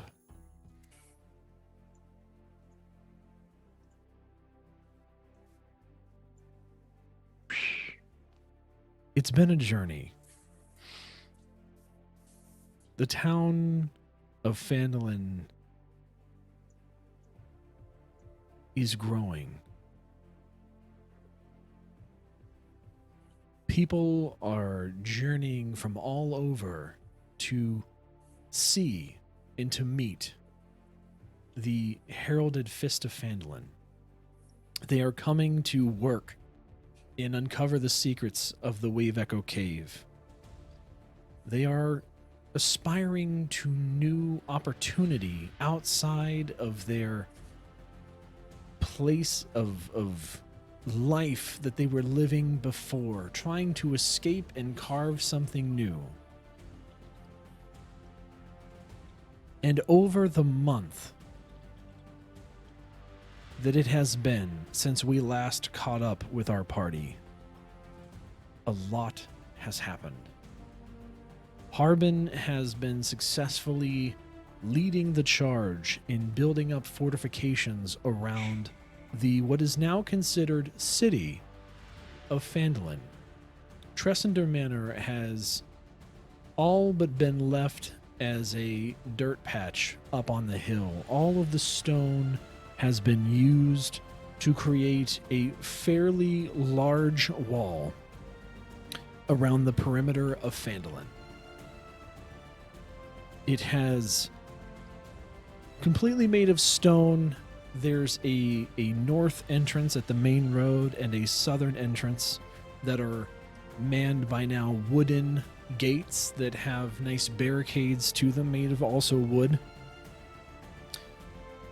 Moira, in conjunction with Ashin and the various City Watch parties, have constructed 5 different towers around the city perimeter inside the wall, and now have ample view of any potential threats that would be incoming. And it makes the town feel much more secure.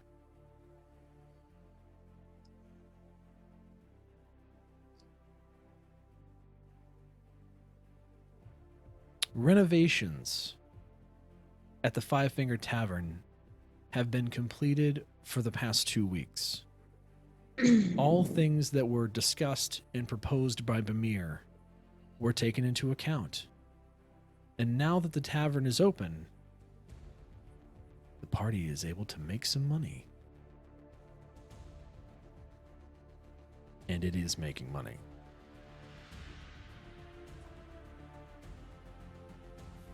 That said,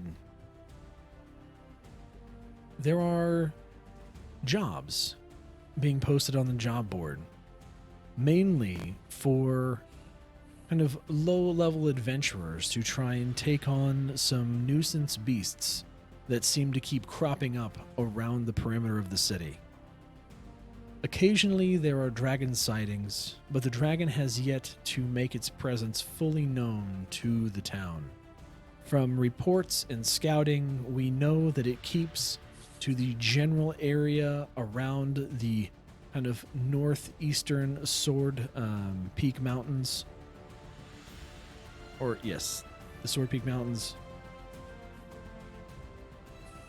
There are rumors that have made their way to Godoruk that there are some orcs that are on the move from around that area. Not towards Phandalin per se, but on the move.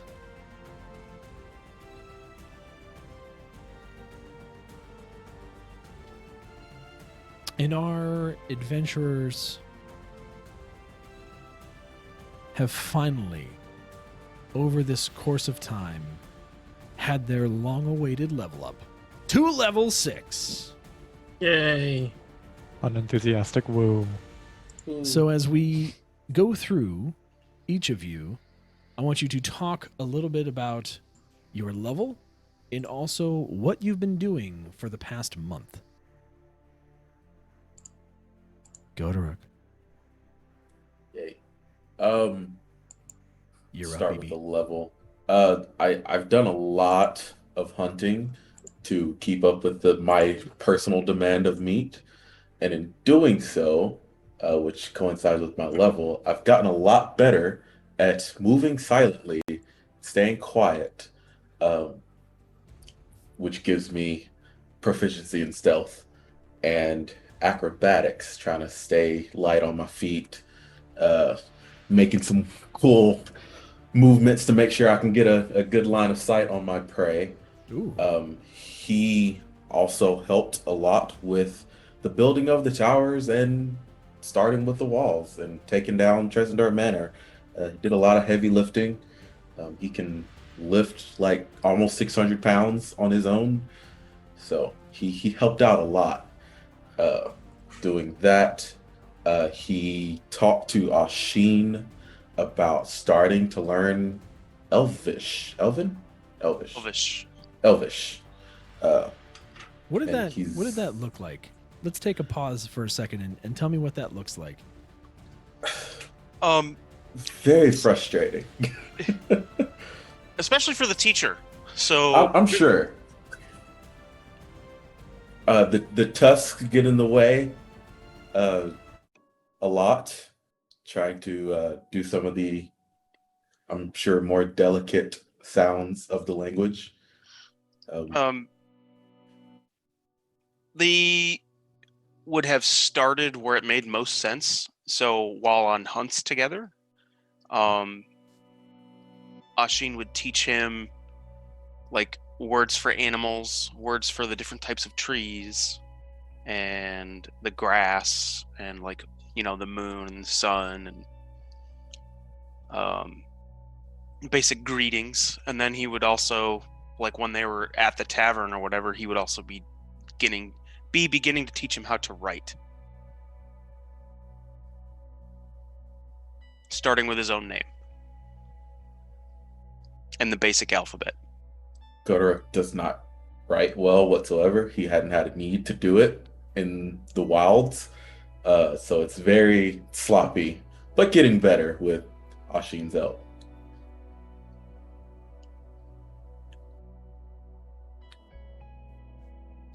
All right. Keep going. In his other spare time, he's going to coincide with Ashin teaching some of the guard how to do bows and such, archery. He's going to be teaching some of the watch to fight hand-to-hand, melee, different weapons and such. Very hands-on. A few people might have gotten hurt. He's a very hands-on teacher with that. So he made a lot of people just come at him, see where they were in terms of skill of fighting, and took them down to show them what they did wrong and how to do better. And that's pretty much all he's done over the time.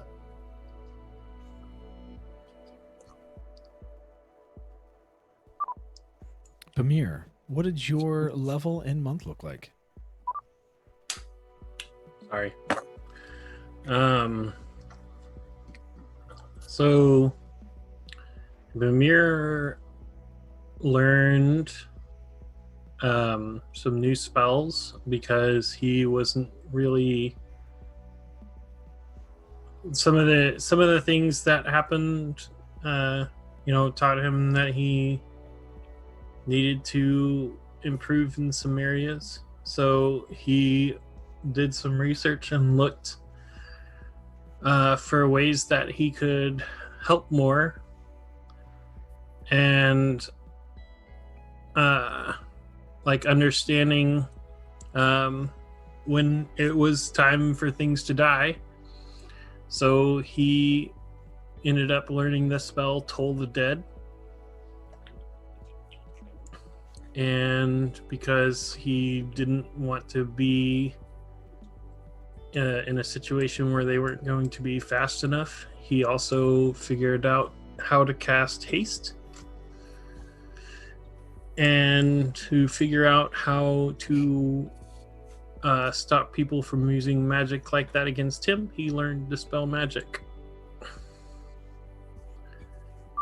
Also, Bamir's been a bookworm this entire time. Well, kind of. He also figured out that by weaving some magic into his performance, he could help prevent people from being charmed. If there's somebody that's trying to charm them. And so that's pretty much level 6 for Pamir.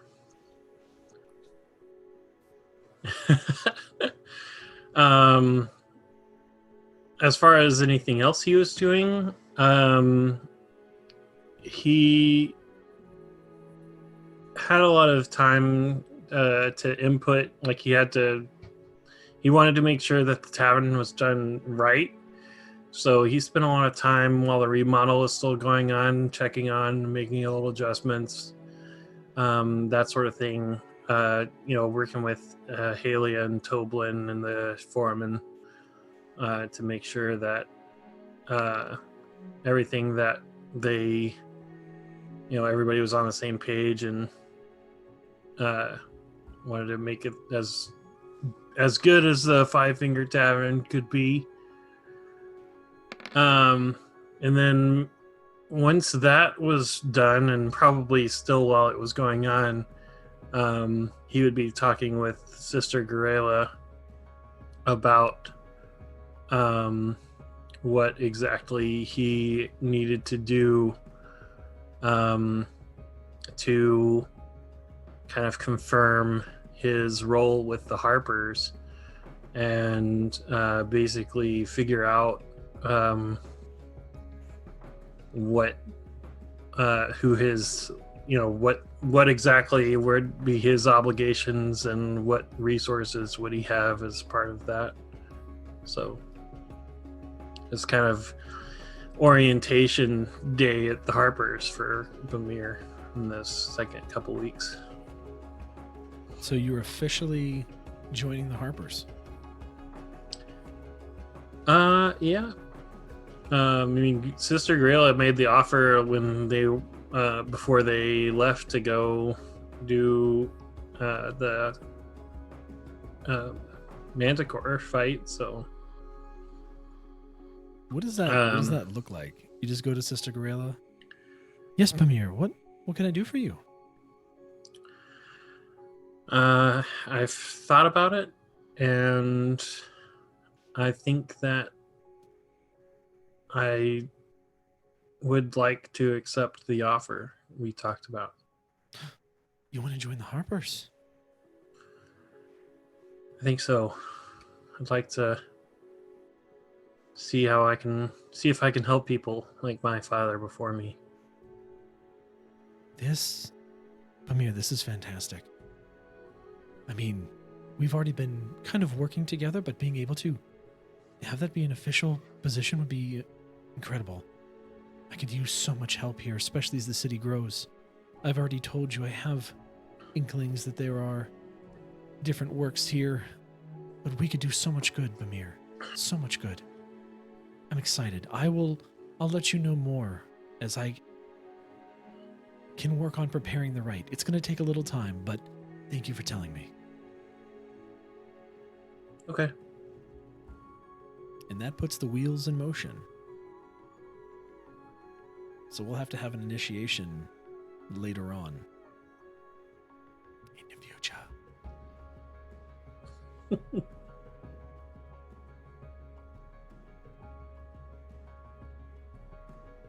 But I would also imagine that there would be a lot of stuff that he has to absorb from Sister Garela in terms of what that rite actually involves, and just kind of the local network, if you will, of the organization, kind of learning the ins and outs of what's going on and some of the relevant other operations that are ongoing, just Absolutely. from what an initiate would know, of course. But so he probably spends a lot of the second 2 weeks there with Sister Gorilla, and when he's not doing stuff at the tavern to help kind of get it up and running. Preparing. Like it. Anything else?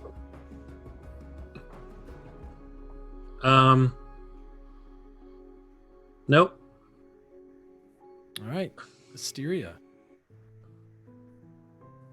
Asteria. Well, Asteria and Ashin, over the course of the month, have decided to build a meditation garden behind the tavern Oh. so that they would have a place to meditate that isn't on the town green. That didn't get approval from the foreman. No, I'm just kidding. Tough shit! Yeah, go ahead and stop the bear. Yeah, and are you gonna argue with the bear? I can just But see that it- conversation. We're going to make a garden. Where are you going to put it? In the back? No. Okay, you could put it in the back. But it is in the shape of a crescent moon. And the bench has bear paw on it like her shield does. Hmm. Ashin carved that bench out of a tree trunk. But she also, during the course of the month, she went to the blacksmith to procure a replica of her shields to hang in the tavern, along with Godric's weapons.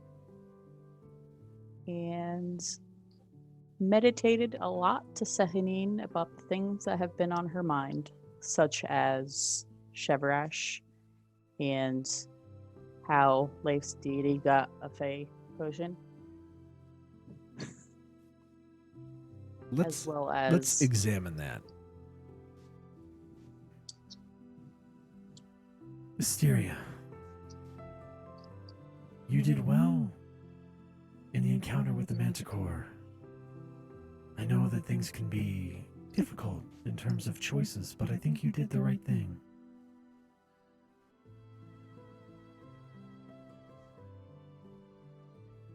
Chevrash keeps rearing its ugly head in my companion Ashin. Hmm. Do you know anything of him? I know much of Chevrash. He and I have a complicated relationship. But much like you're able to calm Ashin, that has always been my ability with Chevrash. His rage is unlike any other, just focused and furious. He will not stop. Only through true compassion and his love for me am I able to break through to him and get him to let go of that rage just for a short time, short enough to where he can think clearly again. But as you know, it's not forever. It's a constant back and forth that we do. Me keeping him calm, him losing his temper.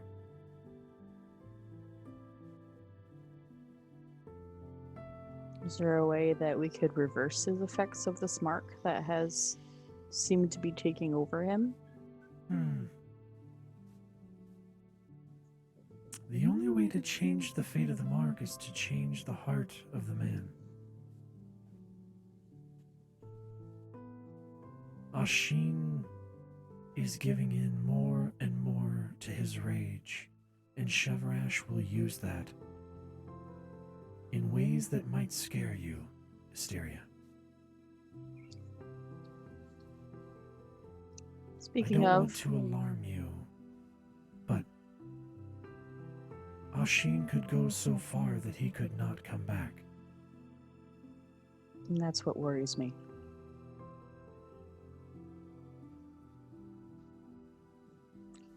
However, the other thing that bothers me is how another of our companions' deities procured a potion from my people.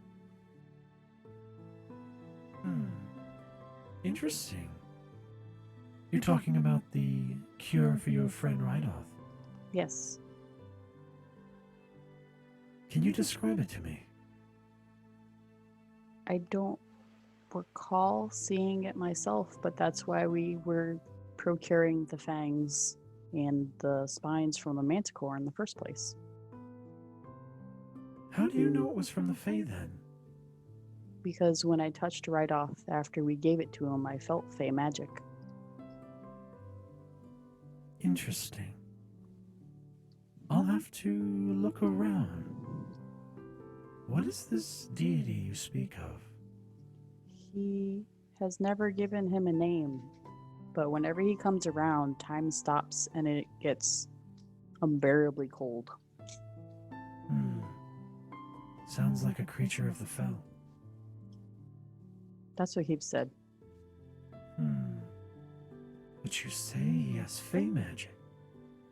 And I know that the Shadowfell and the Eladrin are not friendly. Not typically, no. Not typically. Though there are cases of those that walk between worlds, just as you are now in material plane, those can transfer from one to another. I will do my best to find more information for you and think on this. It's not disturbing per se, most curious.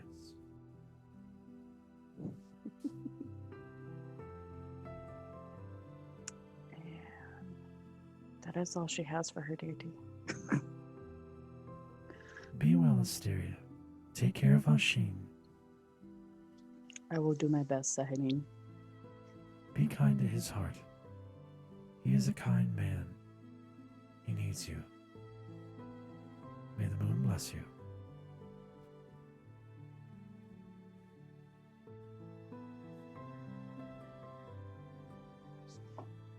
Interesting.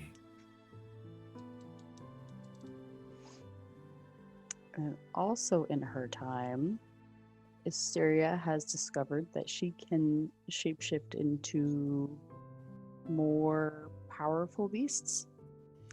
And her attacks in beast form now have magical effects. And she has on occasion during the month gone out on the town green to practice a new spell. Which would be... Where did it go? I can't find it now. Son of a... Where'd it go? Call lightning. So she can now summon lightning bolts from the sky. But only if we are outdoors. It does not work inside. Probably scared a good number of the townfolk with that one.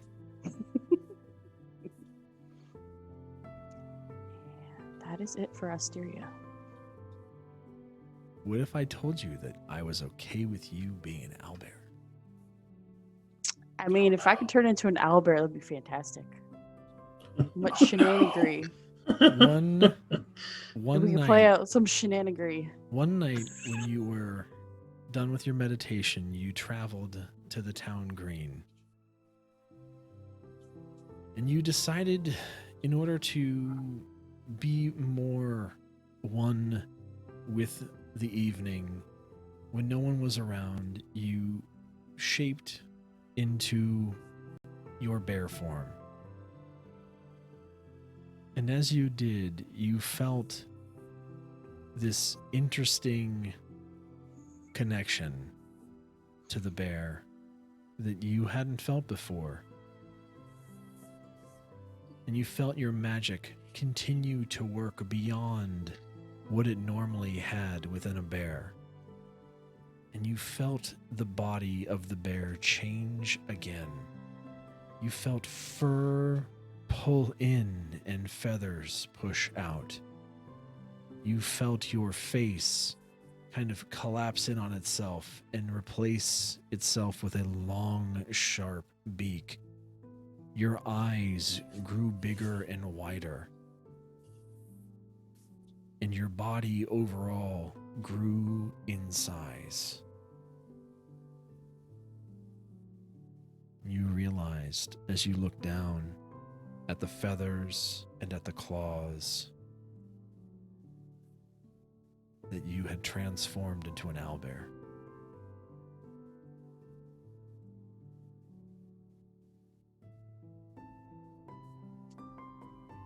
Yep, that one's gonna come in handy.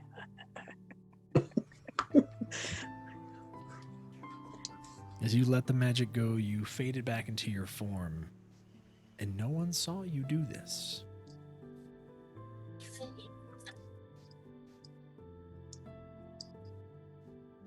Not yet, anyway. Not yet, anyway. We'll wait for the next session to. Spice it up again. Anything else?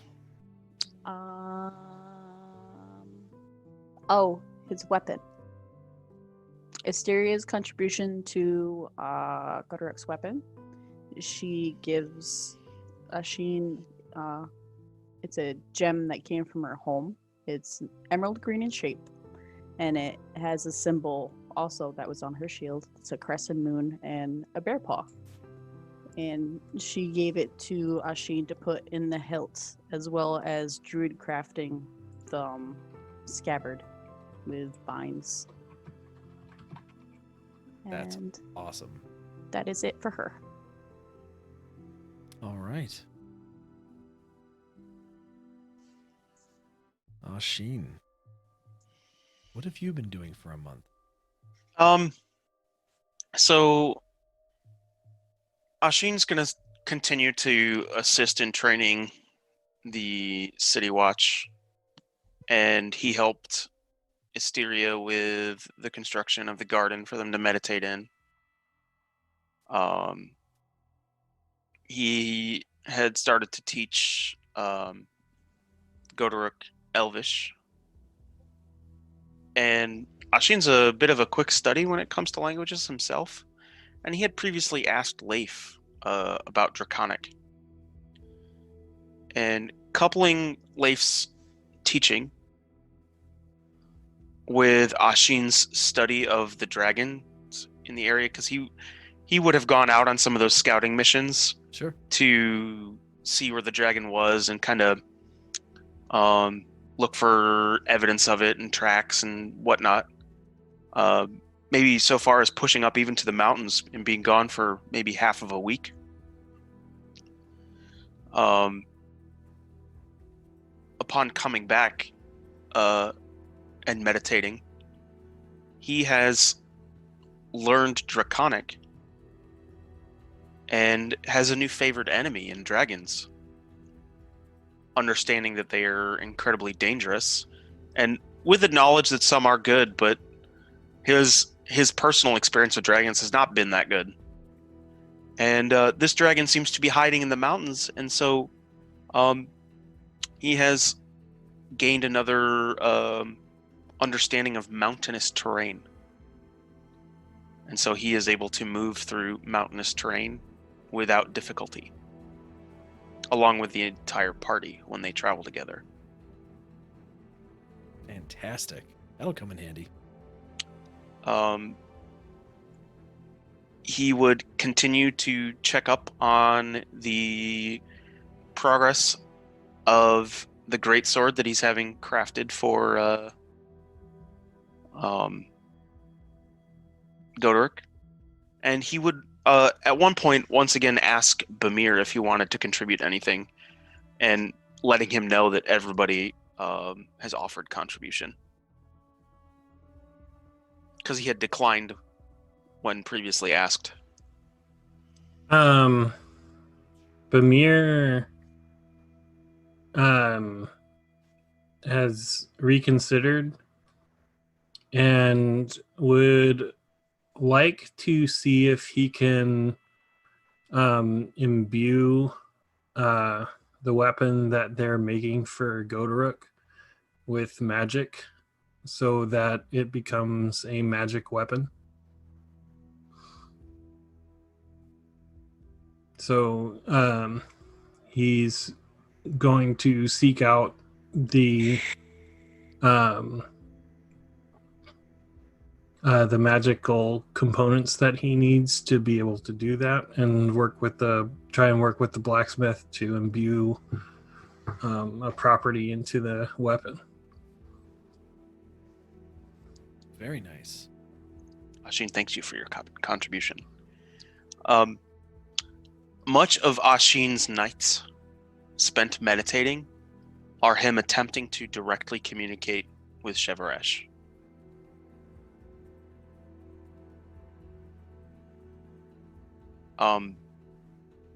More for an understanding to try and get Shevaresh to come to a common ground. Because he wants to understand this change that's undertaking in him as much as the party. And why not go directly to the source?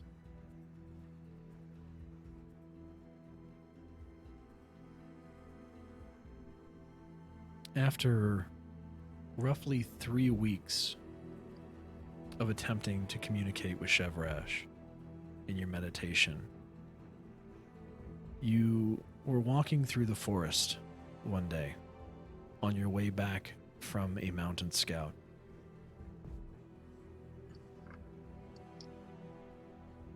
And you felt a pull on your mind that also manifested as a pull in your arm.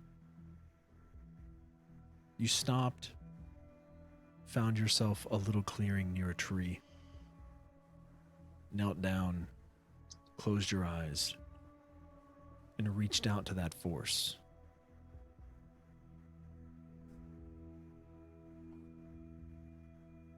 Ashin.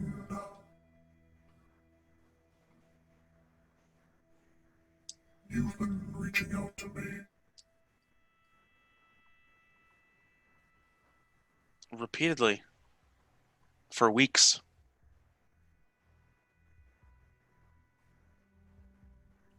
I What? feel your rage. And I know you.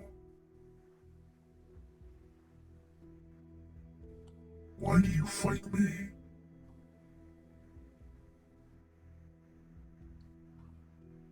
Fear of the unknown?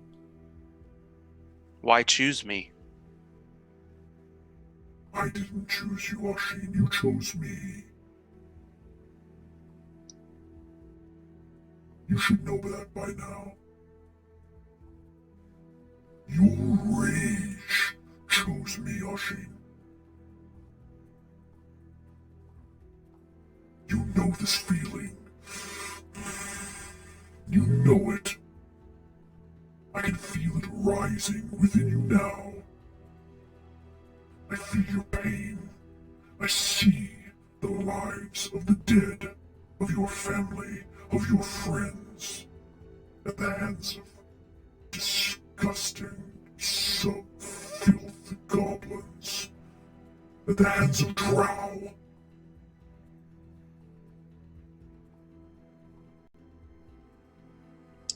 They don't deserve the life they have. Absolutely not. Take it, Ashin. Take all their lives. Get the revenge you seek.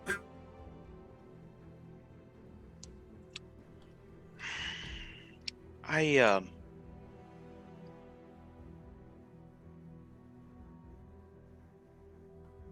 guess I want to understand then why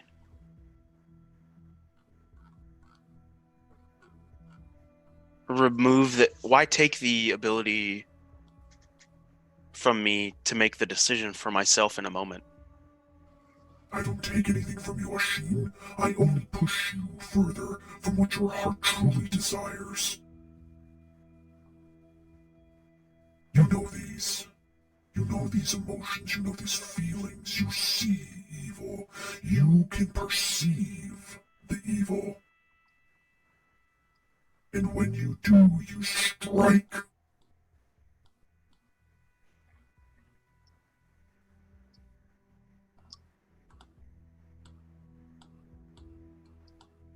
Ashin, to know me is to know yourself.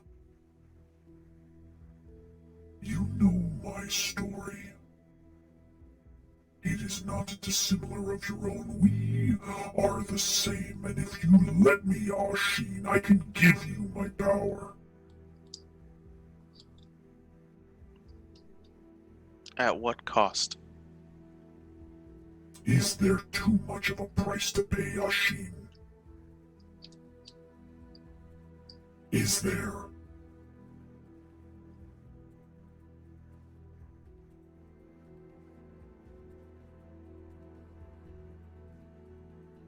You've Yes. felt what I can give you. You've I seen have. the arrows. You've felt the power. My power. Mixed with your rage.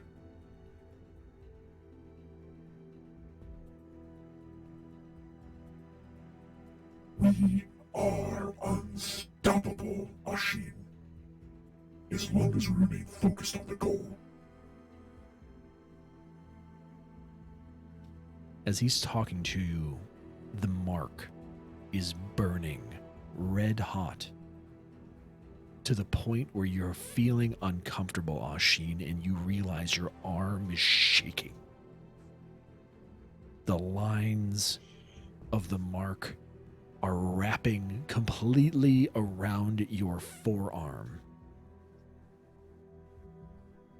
weaving their way into an intelligible rune that is just vengeance repeated all around this portion of your forearm.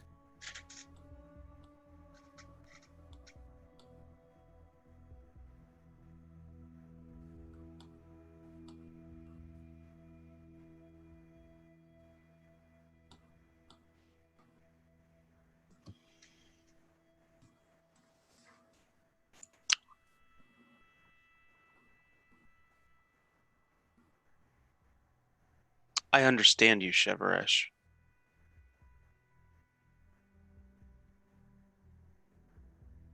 I understand the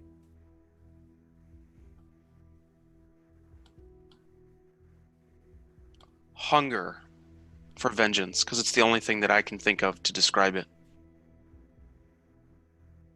It's a meal that you can never eat enough of.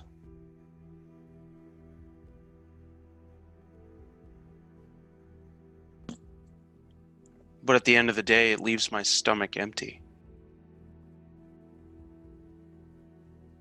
No one ever fed on rage, Ashin. It's not your stomach that is filled, it's your soul. It's what fills that void within you. That gaping maw that stares at you in the night. When your eyes are closed and it consumes you.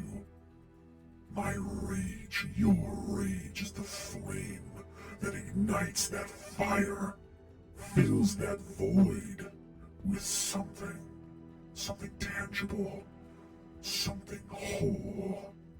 And while your stomach remains empty, your soul ignites with a fire that can consume your enemies.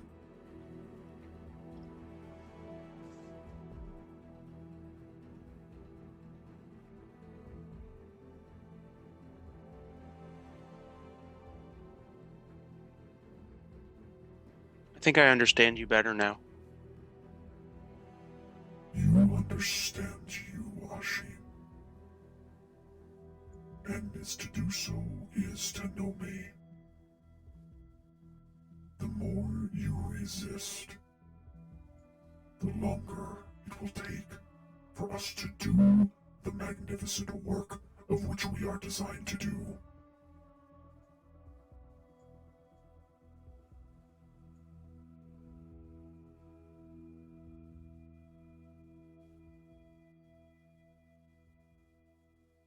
I know what needs to be done.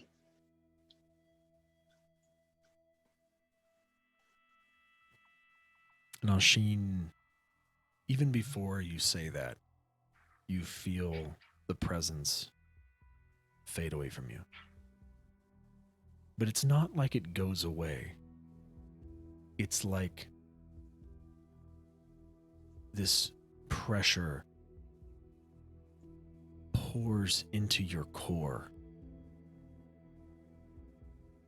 and becomes even more part of you.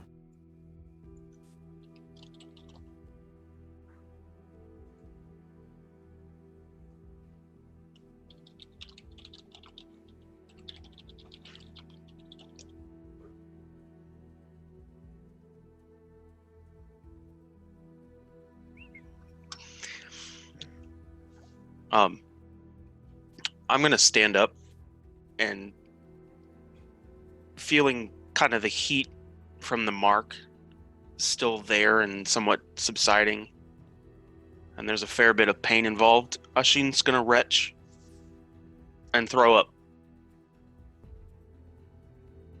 When you do, you throw up what appears to be like a black muck. Almost like coagulated blood.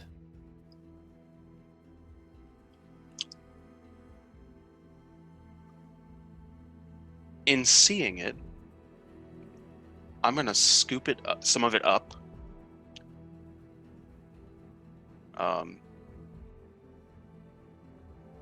And put it in a bit of cloth and close the cloth and bring it back with me into town.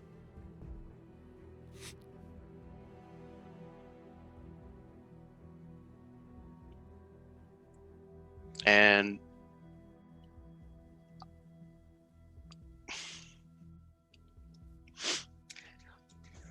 I'm gonna go and talk to Leif.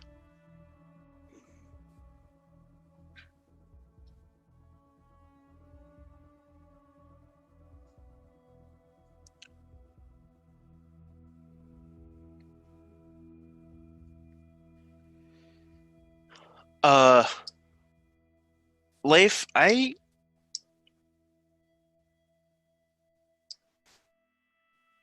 after weeks of trying to talk with Chevaresh, and I would assume that this is within Leif's room, so we're in privacy. As you do come into Leif's room, he is actually working really hard on something, but does take the time to like stop what he's doing and look at you. And continue. I need to speak with you for a moment. Yeah. What's up? So, after weeks of trying to speak with Chevaresh directly, he came to me today. Okay. And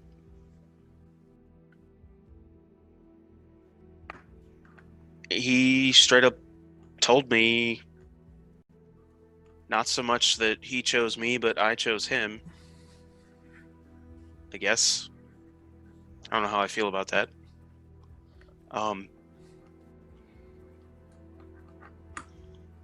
And that he really, really wants me to commit.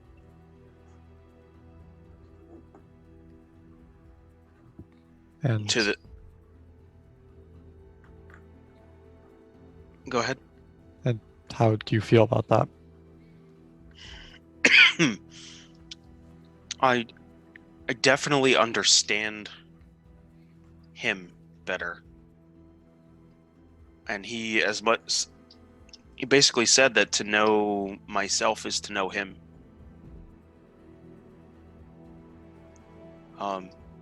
There is a lot of rage in me and sadness. And much of that is in him as well. And I don't disagree with him,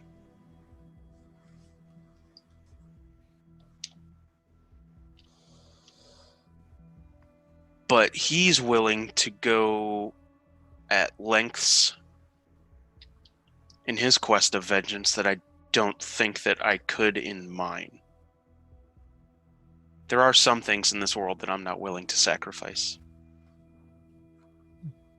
Leif kind of stands up to kind of be in front of him, and so it starts speaking in Elvish now, like Asteria.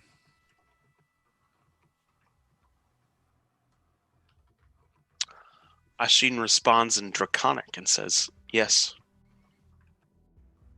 He smiles but keeps speaking in Elvish, and kind of puts his hands like on like the jawline of Ashin and looks at him very seriously. When I asked about Chevrash many weeks ago to this patron, who I'm not sure if I can trust, but has been helpful, there are things that I won't do, or I'll find ways to get around because I'm kind of stuck with him. But he said to me that there's nothing I can do to help you, because everything that happens is because you want it to happen. I think maybe that's a half-truth. Because what we want subconsciously and what we want consciously are not connected all the time. Sure. And at the very core of my being, I want to avenge my village, my family, my people. But that is the core of who I have been for most of my life. Well, look at Droop. I mean, not every goblin's bad. Not every drow is bad. I've never met a good drow. I've met a good goblin. One. Sure. But world full of surprises. I mean, sure, the drow probably have a history of bad things. But Oh, well, putting it to you very simply, our people have been at war for an eternity. sure. I'm not saying that they haven't, but I've always been under the belief that what you're born as doesn't make you who you are. It can affect it. And of course, drow are probably born into a society where they're basically growing up to be that way. But I'm just hoping that you don't have to keep having a constant cycle of revenge and vengeance, because it just leads to more death.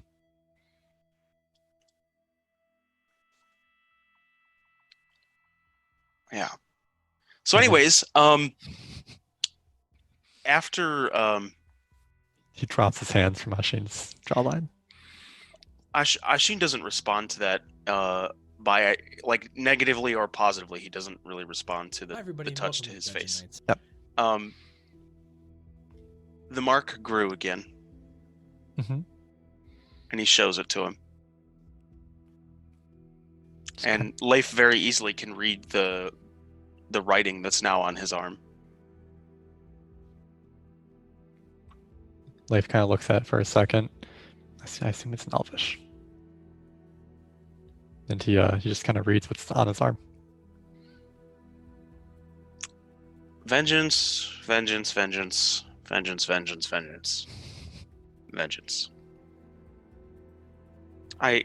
Do you not get the feeling that he has a singular goal in mind? I'm going to give you just one more piece of this. That mark is now grown to the point where it's burned into your skin like a tattoo. And you can see that it's like a tattoo right now, where that place is very raw. Like it was just inked in your skin. And when you see the word vengeance repeated, it's intertwined the runes to where there's no stop and no end. It's just it's almost a work of art. It's not like a very crude thing. It's beautiful how the way the letters work themselves together around the arm.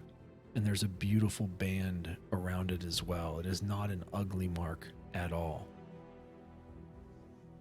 I mean, I guess props to the artist. Leif kind of like looks at it as holding basically Ashin just like kind of like where his wrist and like palm meet. And he's looking at it for a second, and he kind of like puts his hand across his forearm and casts prestidigitation over it, and has an illusory image over the marking that reads in Elvish. It just says friendship and love. He's like, he kind of looks at it for a second, and he kind of puts it, Ashin, I think he said something else. Would that it could stay. I have one more thing. Mhm. When he pulled his presence back, I sort of threw up. Yeah, patrons and deities kind of make me sick too. And I kind of don't. Anyways, he pulls out the bit of cloth and opens it up to show like the glob of like black coagulated yuck. It looks like dried blood or something else. Give me Right. a medicine check. Do. Give me them public rolls. Oh, sorry. I'll do a medicine check.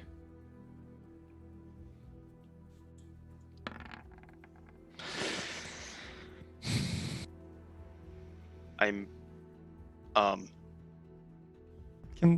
It looks like dried coagulated blood. Yeah, it looks like dry. Don't know what else it is. I'll talk with Asteria about it. Maybe she'll know. They've kind of looked at it for a bit. Can I make an Arcana check on it?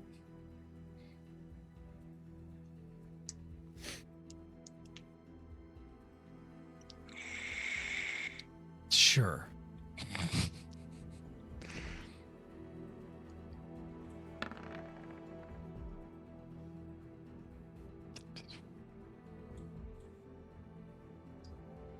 Just added a 0 to the one. Wait, what? That's your It's like- bonus. Oh, my bonus? It's still +3, so 13. You do sense trace bits of magic from this. On closer examination of it, you can see that it's not actually just blood. There seems to be something of substance in there too. That is emanating this energy. Not like a physical thing, but like a aura.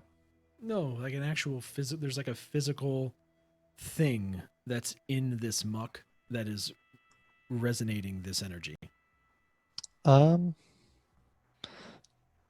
would like to cast prestidigitation to clean it to see if there's something inside of the muck. As you do, you see what looks like a bit of flesh.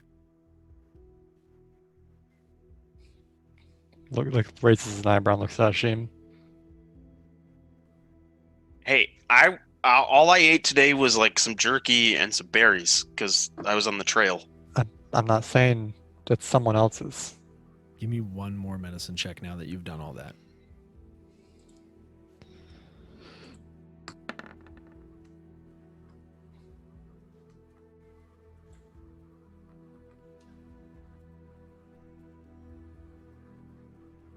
I don't get a modifier. It's just 7. It's just 7. Not for medicine. Medicine doesn't get me a modifier. You can tell that it doesn't look like food. It looks like but possibly an organ. Like an internal organ.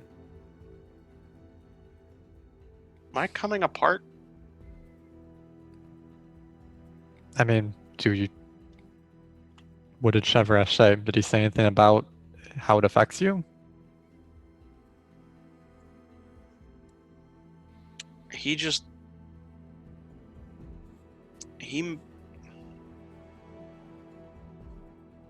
made it very clear that I need to stop resisting him. Or else? He didn't define an or else. Yeah, that sounds about right for these kind of people.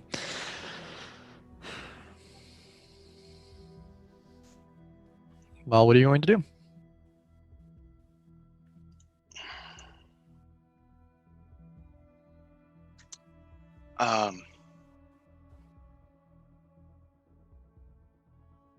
Probably meditate some and talk with Asteria about it.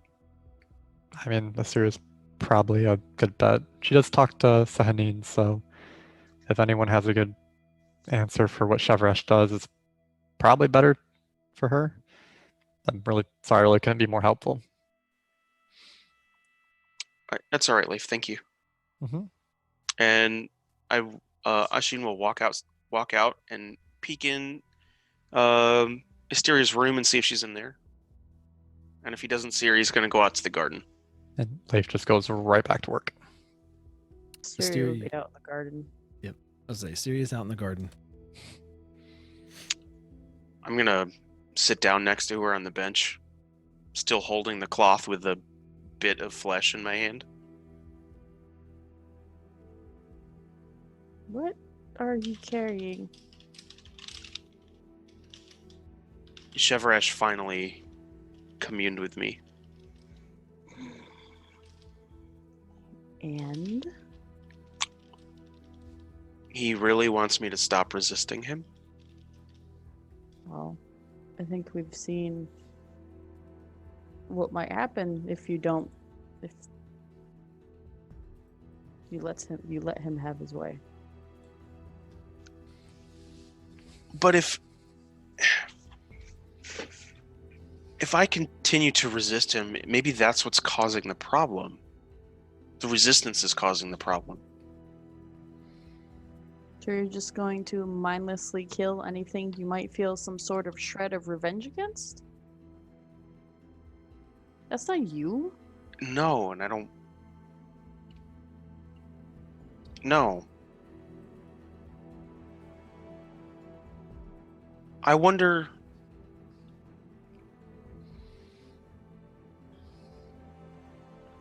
if I got my vengeance, what would happen?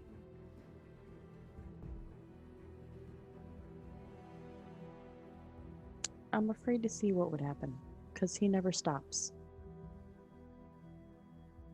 I had my own communing with Sahanin.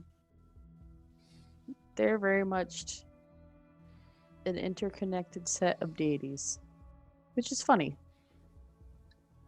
It is when you think about it. She has the ability to keep him calm, but it never lasts. I feel like there's an irony here. Always another quest for revenge. So if you give in, this will never stop, and you will be lost in it.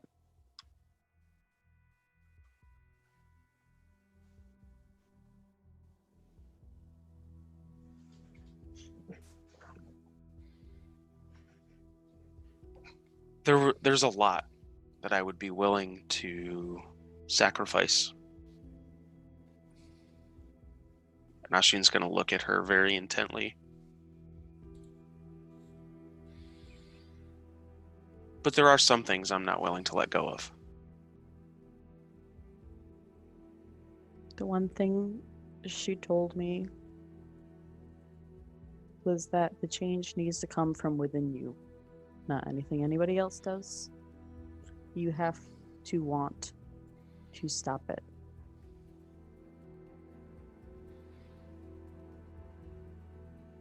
So I did, I guess, kind of sort of fight him back today, and I spat this out. Then he shows her what's in the... She kind of goes, ugh. Looks at it. Give me a nature check. Nature. What is my plus for nature? Where are you, nature? Plus 2. Okay.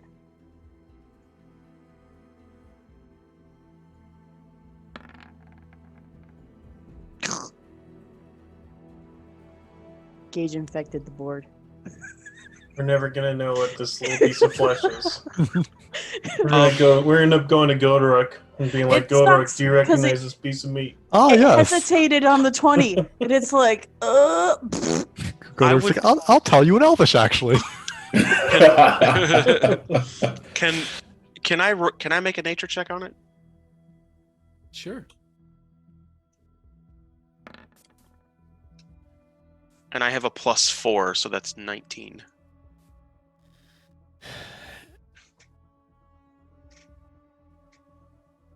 That's fine. That's fine.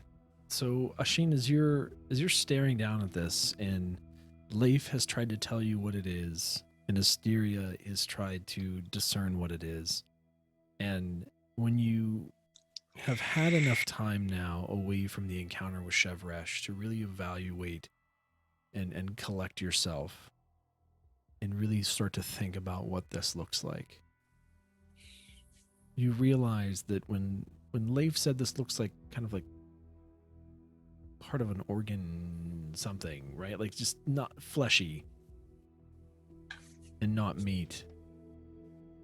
You look at it in a different way and you turn it over in your hand and you realize that it's actually part of a heart.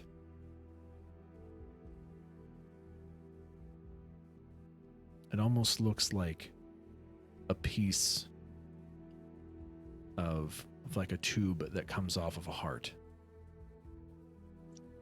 Hey, so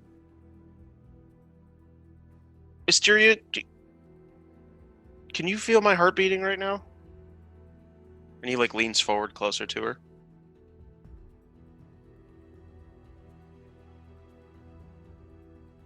Touch me, woman. then she'll check. Do you feel my heartbeat? I don't know, DM. Do I feel his heartbeat? You don't need to check to tell if his heart's beating. Okay. It's So a strong, steady heartbeat. that is like a piece of a heart. And mine's beating, and this came out of me. So it's not mine. That's And I didn't eat a heart today. disturbing. I'm just gonna put this away. And he wraps it back up and puts it back in his pocket. You two get rid of it. Like, set it on fire or something.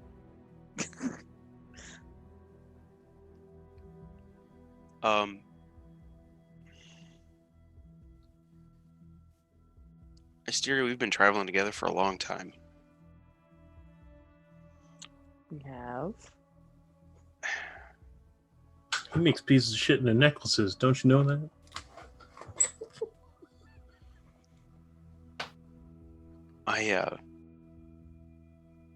Sorry. I just want you to know that I value your insight.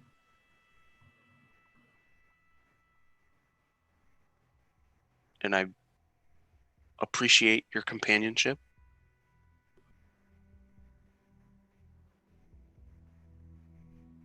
And I don't think I could bear the thought of losing you two.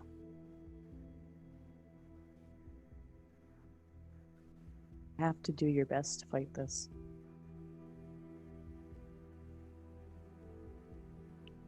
Because I don't intend on going anywhere. I told Saharin when I was given the option to go back home that I wasn't ready to. Didn't want to leave yet.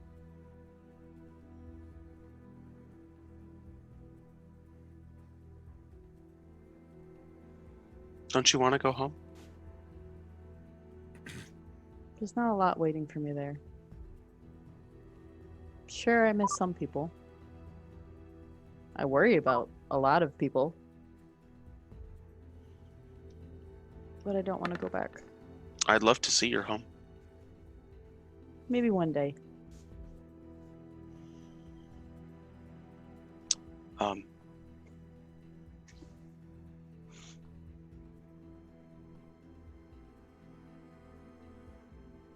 Thank you. You're welcome. And he's going to give her a kiss on the cheek. Aww. And as he goes to meditate for the evening next to her, he's going to lay his head on her shoulder.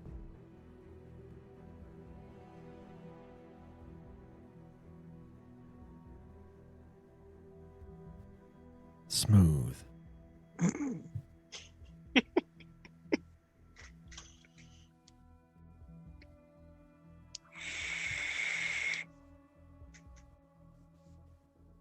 Very smooth. Oh, Sheen's had a hell of a month.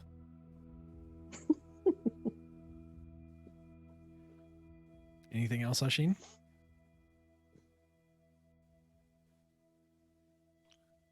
Nope.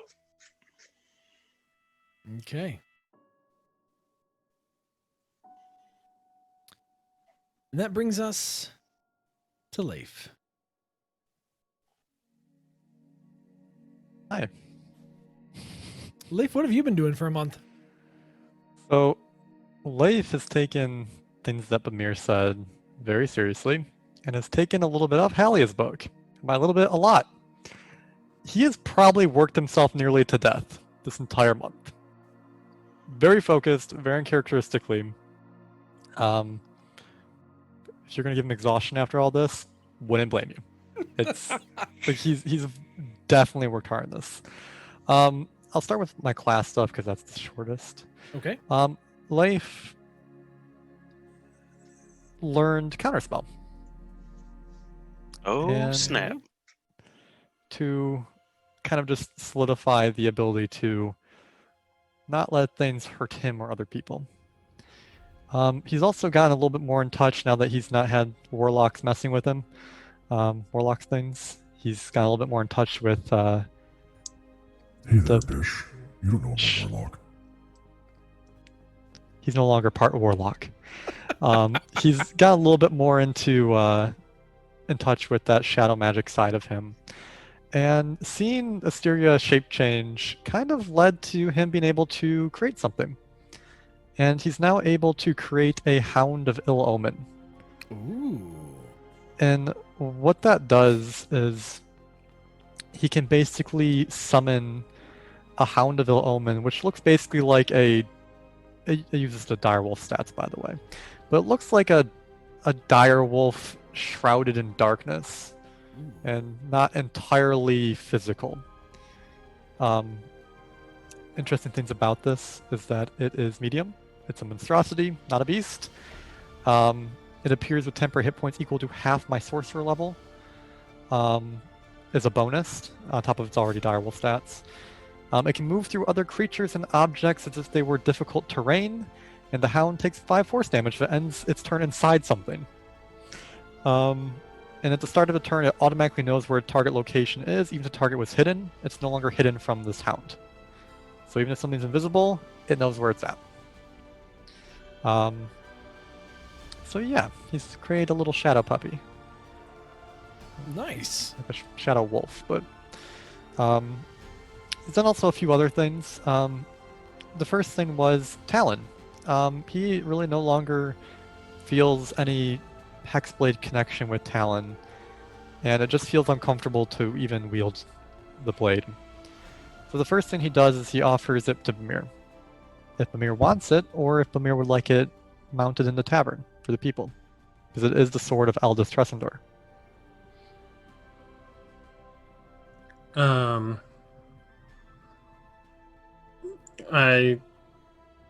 If you don't want it anymore, I'll definitely use it rather than let it go to waste on a wall.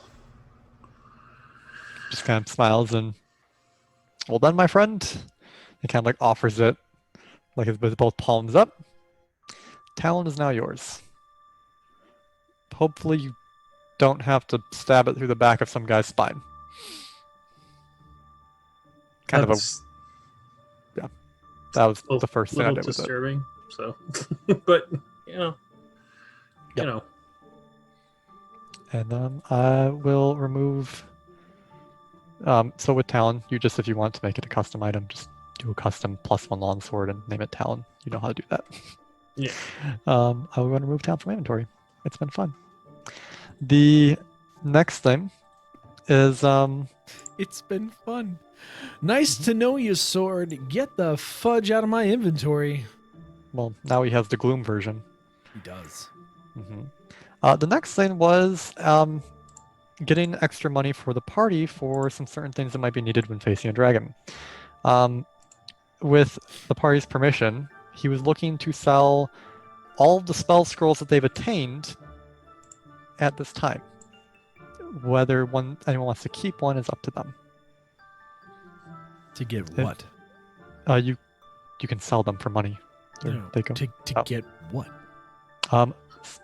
Just extra money in case they need anything for a dragon.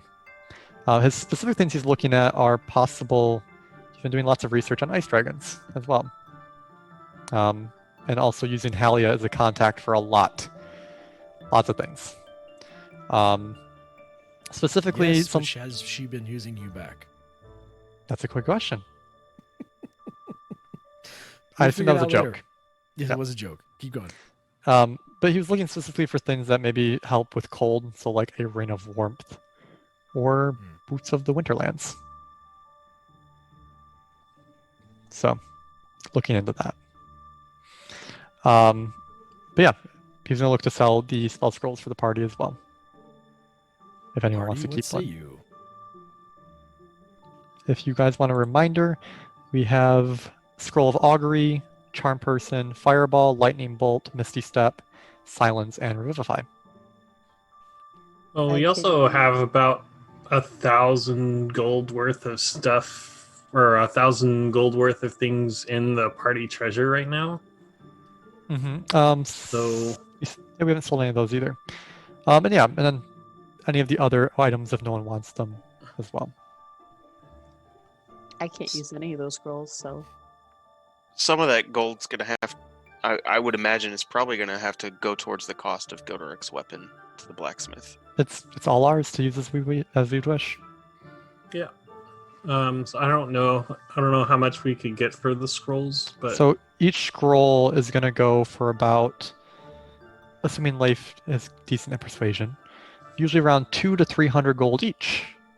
And we have 7, so it go for about 1,400 to 2,100. Give think it me a public persuasion check. I think it depends on what the level of the spell is. But I've looked at this already. We are all second level except for one's third and one's first, and they all go for about 200 because they're half price of what they normally be, which is 400.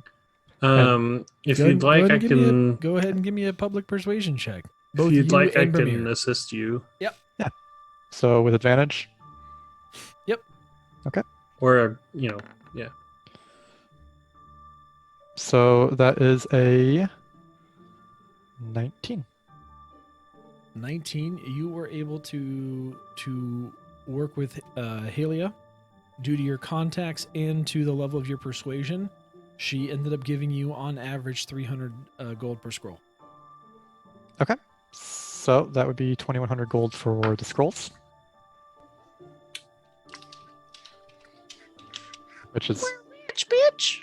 good. And then all the other items as well that we no longer need. Godoric, more gold equals more meat. I like Which- meat. Together, all those, normally their value equals out to about 850, 940, like about around roughly 1,000, give or take. Don't worry about Gotrok. We've been feeding him plenty. He's been hauling lots of rock for us. Mhm. Good man, Gotrok. Good man.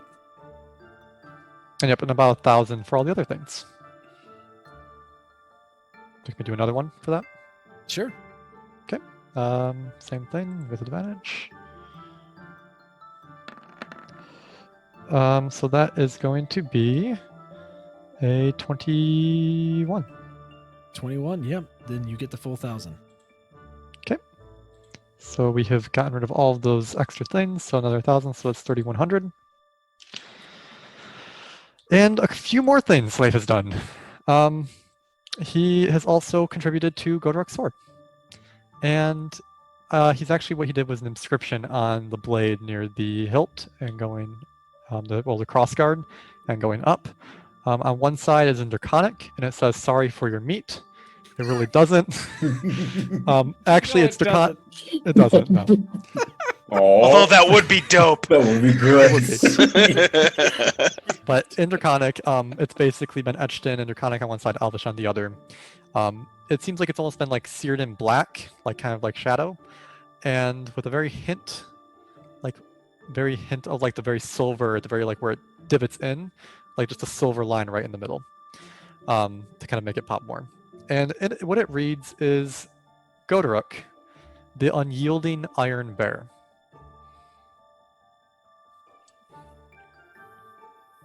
That's awesome.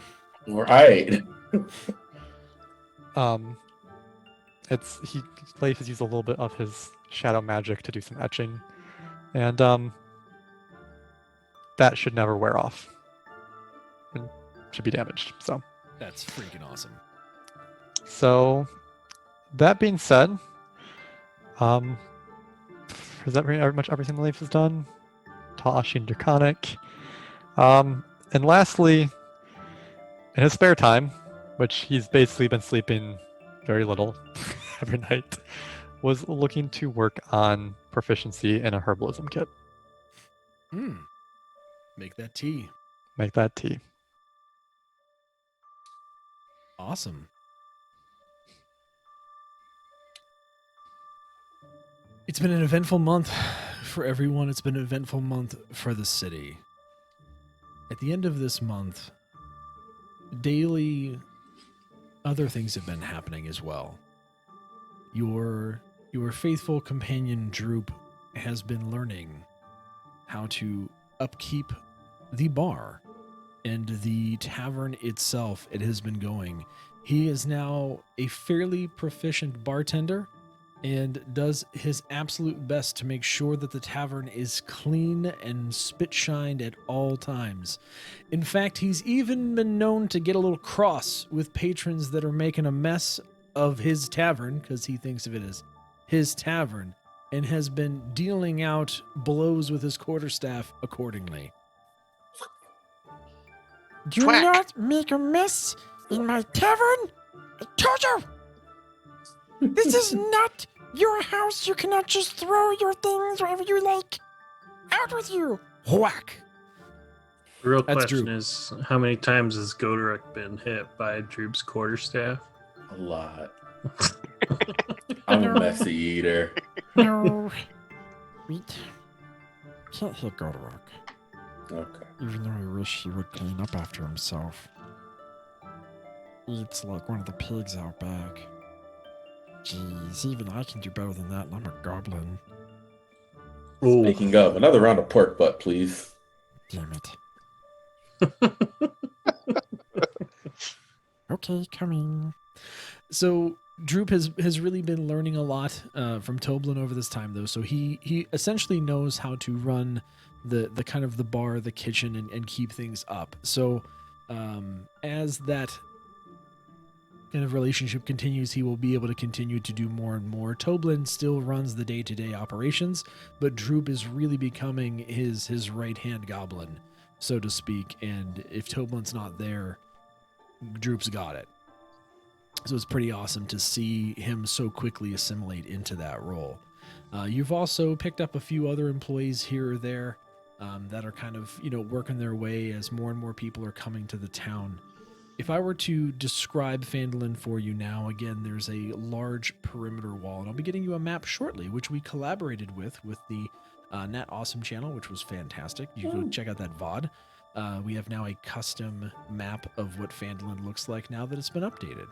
So there's a large wall, again, around the perimeter, and the wall was extended beyond the normal city limits, or the normal town limits that had been established before, to completely encompass the farm at the southeastern side of the land. Got kids?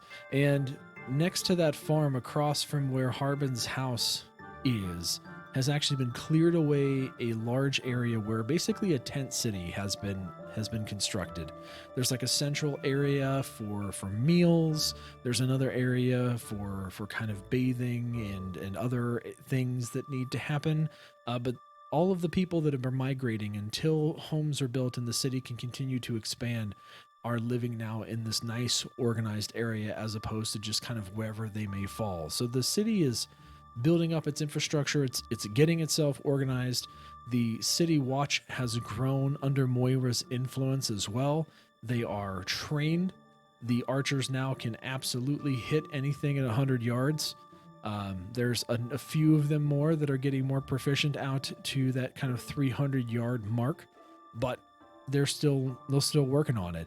Due to Godoruk's hand-to-hand combat techniques, there is now a contingent that has kind of circled around him as their kind of their sensei, if you will, and kind of like to pretend themselves to be a Godoruk, and they dress with a bit less armor than others do to kind of show off a bit more muscle, even though half of them don't have it. But they fight with a ferocity that they feel emulates Godoruk's rage when he does go into rage mode. So they're an effective bunch.